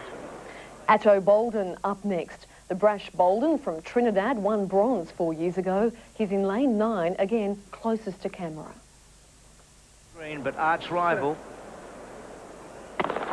Clean start, he got out, flying Boldon on the right, Miles Mills, Basombo away pretty well, but Boldon's got them at halfway from Basombo and Miles Mills. Boldon looking very good and looks across, and that's the quickest by a long way. A huge roar went up for this next Australian competitor. Matt Shervington making his Olympic debut in front of his home crowd. Shervington closest to camera with the American John Drummond in 5. Shervington closest to us, Drummond in the middle. Clean start, not a great start for Shervington. Can he accelerate? Drummond away well with Jarrett.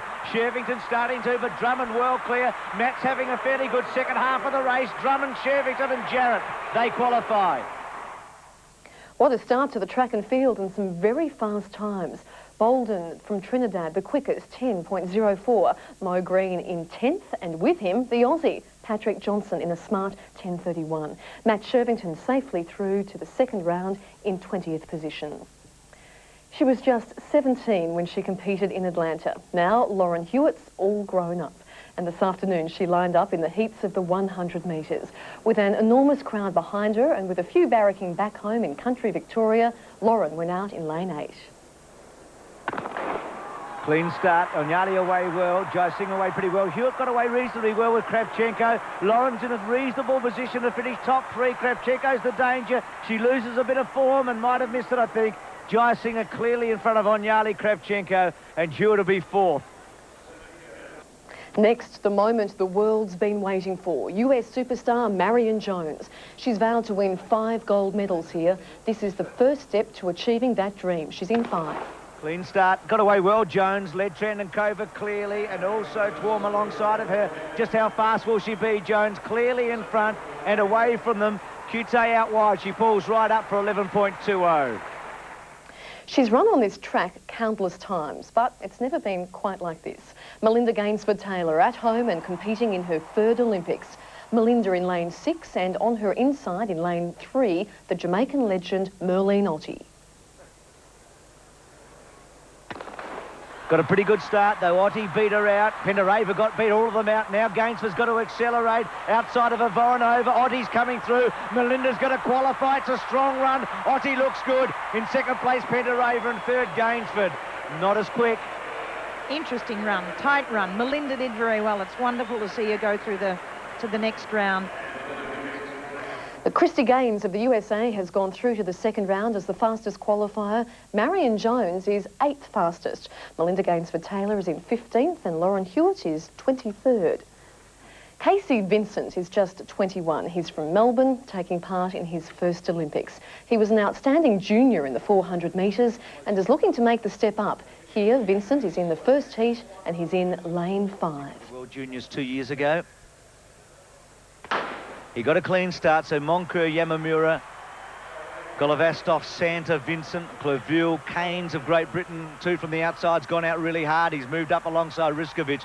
Vincent's gone out pretty well here. Inside of him is Santa, but Vincent running a very strong first 200. Moncur on the inside. You can see the stagger. Casey Vincent in the Australian colours is in the middle. He's held his ground pretty well. He's 4 from the right of screen. Keynes of Great Britain leading. So Vincent's in 3rd or 2nd place into the straight. The first 3 to qualify. If he can hold that spot, he'll go through to the quarterfinals. He looks pretty good. Moncur looks very good on the inside. Vincent is going to qualify. This is a terrific story. So Moncur, Keynes and Vincent go through. 45-23. That is a tremendous performance by the young Australian. Patrick Dwyer was next up in Heat 2. He loves this distance, ranked as the 3rd fastest Australian over 400 metres. Dwyer's on the inside lane. The Australian in lane 1. And he got a good clean start, Dwyer. De Silva outside of him from Trinidad, and then Aguirre, Ochieng, Cardenas has gone out hard. McIntosh, Montejunas and Monnier. So Dwyer on the inside, that's right of your screen as we take a look at them. The staggers there, you can see Cardenas in the centre. Oh, there's a problem for Aguirre. Aguirre has gone down, so we have a casualty. Done a hamstring by the look, but Dwyer running well. He'll come into screen now in lane 1. The outside lanes, Monnier, Monjunas and McIntosh and Cardenas. Now Dwyer's 4th, so the first 3 to qualify, it's all to do for him, but he's well placed now. He's coming through strongly. Cardenas, and here's Monnier out wide. Dwyer's having a terrific run here. Well, this is another very good story. He's actually going to finish probably 2nd. It's tight. It doesn't matter. 45.79. It was slower than the first round, the first heat. But that was a terrific effort.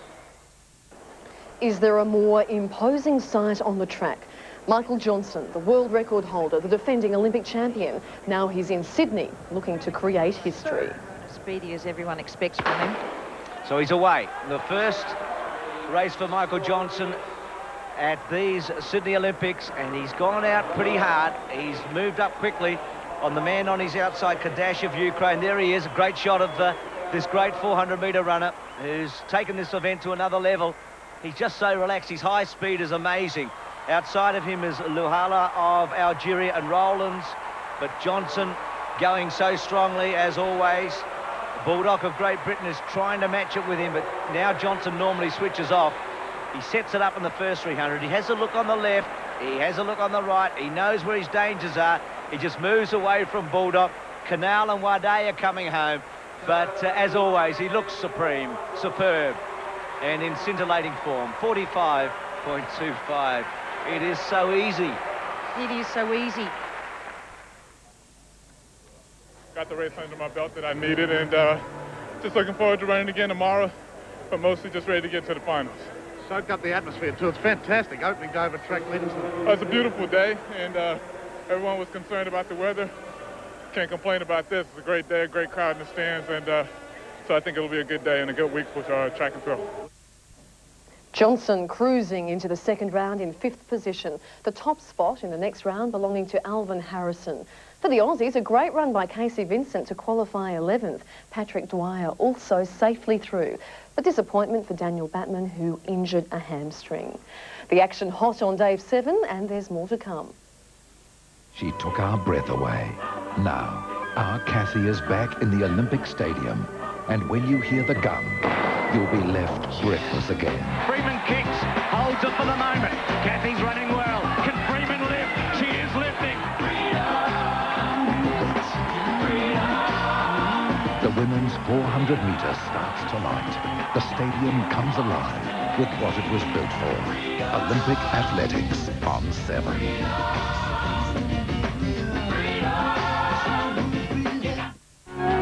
Just look at the determination in Nicole Bradtke's eyes. A deft forehand, a superb backhand. She's not going to be denied. She's covered a lot of ground. What a sensational pickup. She's nailed it this time. Happy hour for Telstra customers. Make an STD call anywhere in Australia during the Olympic Games and talk between 6 p.m. and 7 p.m. for just half our usual rate. With Telstra, everyone's a winner. It's usually sort of one call out after the other. I think they just underestimate the danger. Sometimes I get a headache. I just take a couple of Panadol, and they're good even on an empty stomach. I'd hardly take something I didn't trust. Panadol, Australia's most trusted pain reliever. Use only as directed, and if pain persists, see your doctor. You know, life's too precious to take chances. Oh, the sign. Oh, the light. We have found the light. We have found the light. He's a Bodella fella, an Australian through and through.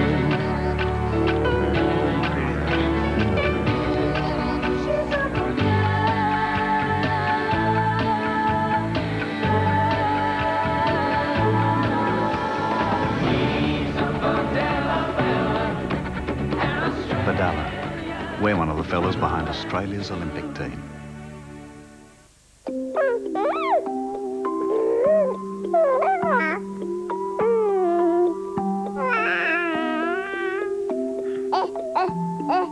Bonds Cozy Cuffs. Babies are going gaga over them.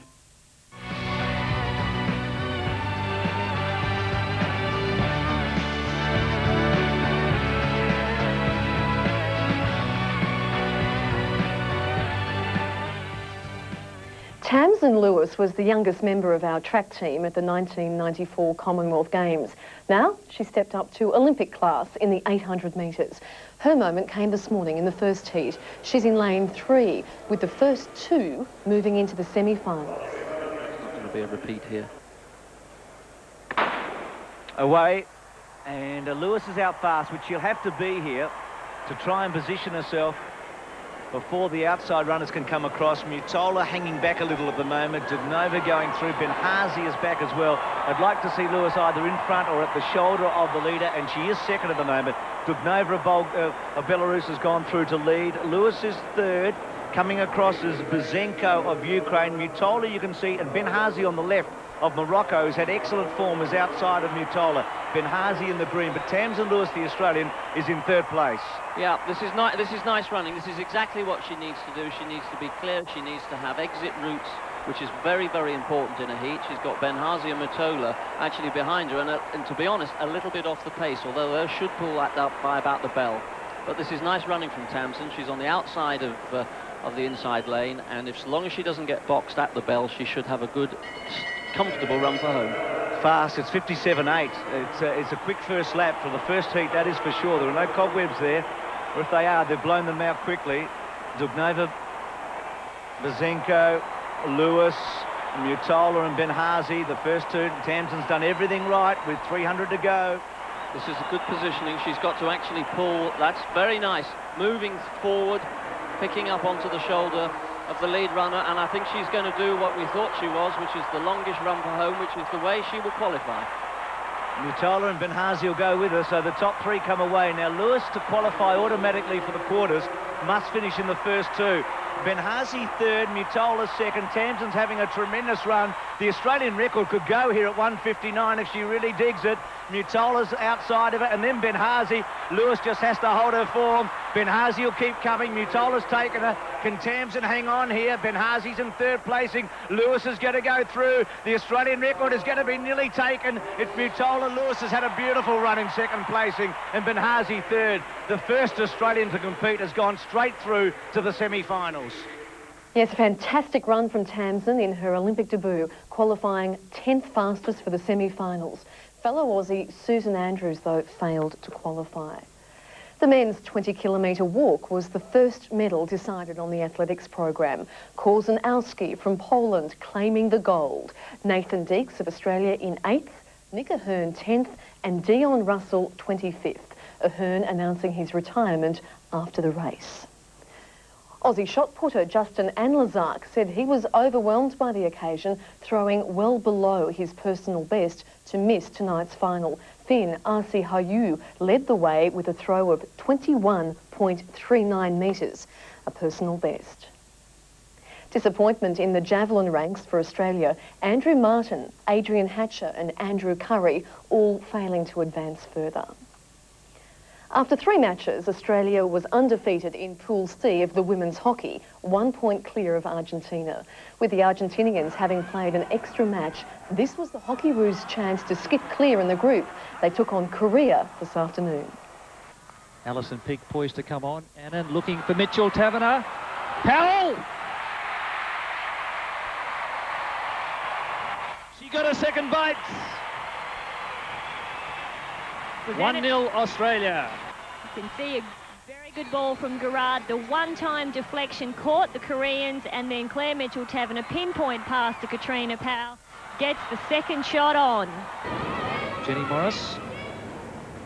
She scored a penalty corner conversion against Argentina. And Annan. She's a sheer delight. Powell's here. Annan, it's an easy one for Australia.